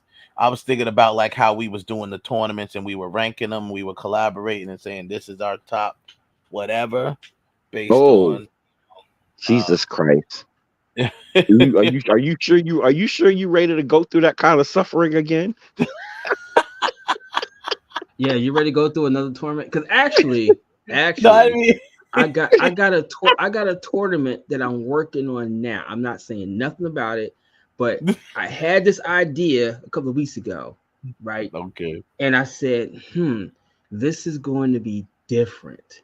It's going to be different, right? So I'm working on it. I'm not dropping what it is. Just say I got something coming. Okay. I got something coming. Another tournament coming down the line. Okay, so how are we gonna do this top 50 thing? As long as Al Jarreau's not in it, I'm good. I'm in. Oh, he's in it. It's the greatest commercials of all time. 2 minutes. No. Oh no! Oh no! No! Double. I got a taste for McDonald's. Oh, give me McDLT. Oh my god. I got a taste for McDonald's. Yeah, you got a taste for some damn liquor too, nigga. You almost ruined All the World. Don't even get me started on him. Yo, I've never seen nobody be so mad at an artist ever. You think he stole his mama's lunch money or something? I know there's some real hate going on with Al Jarreau. For real. Yo, I think you might need some therapy. All I gotta say is this though. Y'all can laugh at me all you want, but Rob, somebody pulled up on you and talked about that. That's worse than me. Somebody pulled up on Rob. Yo, you lucky they didn't try to pull out and pop you or nothing like that. It's like, what's up with this Al Jarreau? He's like, what's up with this Al Jarreau, man? Over the Fresh Prince. I don't get it. Yo, shout out to whoever that person was. Thank you for watching our show. It really means a lot that you were paying attention to what we were paying attention hard. He was mad. He's like, I don't some bull. He's like, this some bullshit. He ran up on Ralph. Are you Ralph from Real Talk? I would have been like, nope. Yeah. Like, why? Yeah. See, Ralph, you didn't play that right. He should have got the 2-piece first. Are you? Nah, because it's not. I'm gonna tell you, and this is the freakiest part. I was at a porn convention, right? I'm at the booth. I was at the booth minding my business. And this guy come over there. No, I'm not kidding. This guy comes over there to our booth and he's getting an autograph from Misty and a bunch of other girls. And the guy I work with, James, said my name, right? And he said something to Ralph, you doing your radio show? I was like, nah, we're not doing the money. He's like, the guy was like, radio show. He's like, hold up. Are you that guy Ralph from Real Talk with Director? I was like, yeah. He's like, yo, what's with this Al Jarreau bullshit? How Al Jarreau gonna beat the Fresh Prince? Yo, that is hilarious. I wish you would have been able to tape. I should have asked him his name. I'm going to Chicago. It was in Chicago. I'm gonna be there in a couple of days. If I see this guy, I mean, I think I kind of remember. I gotta find out who he was, because we need to have him on. Al Jarreau. Yeah, that is the greatest, yo. You don't even know how much that actually makes me feel, how good that makes me feel. The people are paying attention. And that shit was funny because I was tight, boy. And Kev Yo, was you tight. was mad, boy. I swear to God. I've listened. Ralph, I've known Wes for a long time. And I can count on my hands how many times I've seen this Negro tight. Yo, he was tight. Like somebody took his money tight. I was like, yo, these niggas is funny. I'm boycotting McDonald's. No, I'm gonna be honest with you. I felt like I felt like the kid, like if you playing a game and the other kids aren't playing right by the rules. That's how I felt. I felt frustrated. I was like, you playing Monopoly? Y'all making this up as a yo, I felt like taking my game home and leaving. I felt like saying, you know what? We're ending the show right now. Goodbye. But over the course of time, right? Over the course of time, like I told my friends about this, and some of the girls that, like my friend Mocha, she was like, she's like, are you serious? She said, wait a minute, how in the hell does Al Jarreau? First of all, what TV show did he do? That was the first question. She's like, how he gonna beat the Fresh Prince? Yeah, I said he did Moonlight. She was like, what the? I spoke to first. My brother went off. Everybody was like, what? I told Bruce. Bruce was like, what? Everybody was like, what? They're like, Moonlighting. I stand by my call, and it was a beautiful thing. Because Ralph didn't even know.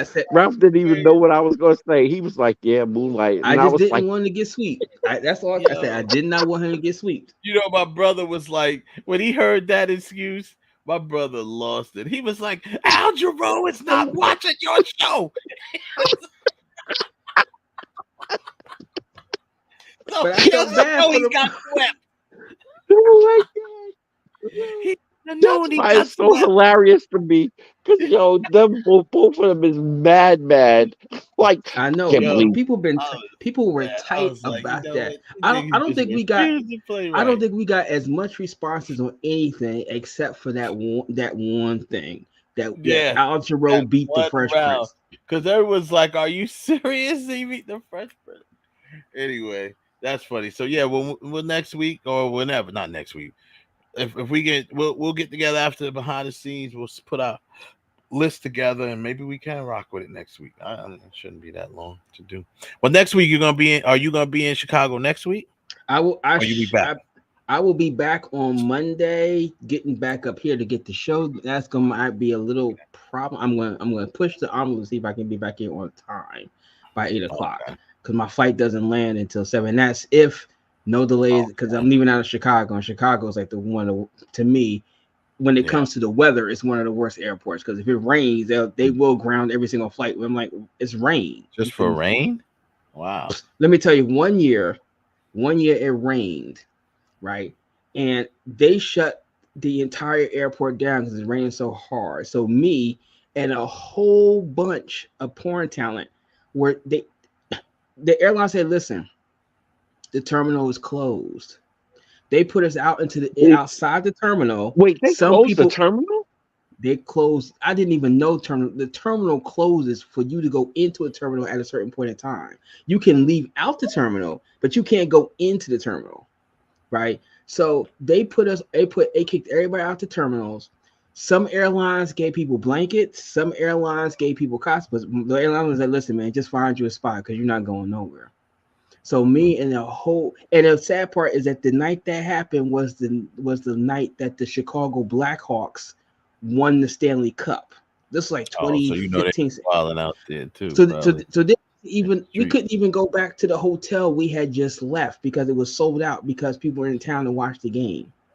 Right. So we were all stuck. We spent the night in the terminal. It's the second time I spent the night in the terminal. And let me tell you something. It is not like what you saw in the terminal with Tom Hanks. No, they just say here's a blanket. They didn't even give us food vouchers. Nothing. It was like That's crazy. Just asked out. They don't care. Well, we'll definitely put our list together and then we'll get back to you. And shout out to everybody in the chat room that came through. We appreciate you. Shout out to everybody over in IG that came through. I see a lot of people popping in, popping out, popping in, popping out. Joseph, I was kidding with the commercial. I'm not doing a list of the greatest commercials of all time. Yeah. That might be a little bit too hard to do. Yeah, that's very hard. That's very hard to do. Greatest commercials. Where's the beef? But where's the beef? Where's the beef? Yeah, it's too much. But next, and then of course, shout out everybody over at Facebook. We appreciate y'all. We'll check y'all next week. Peace out.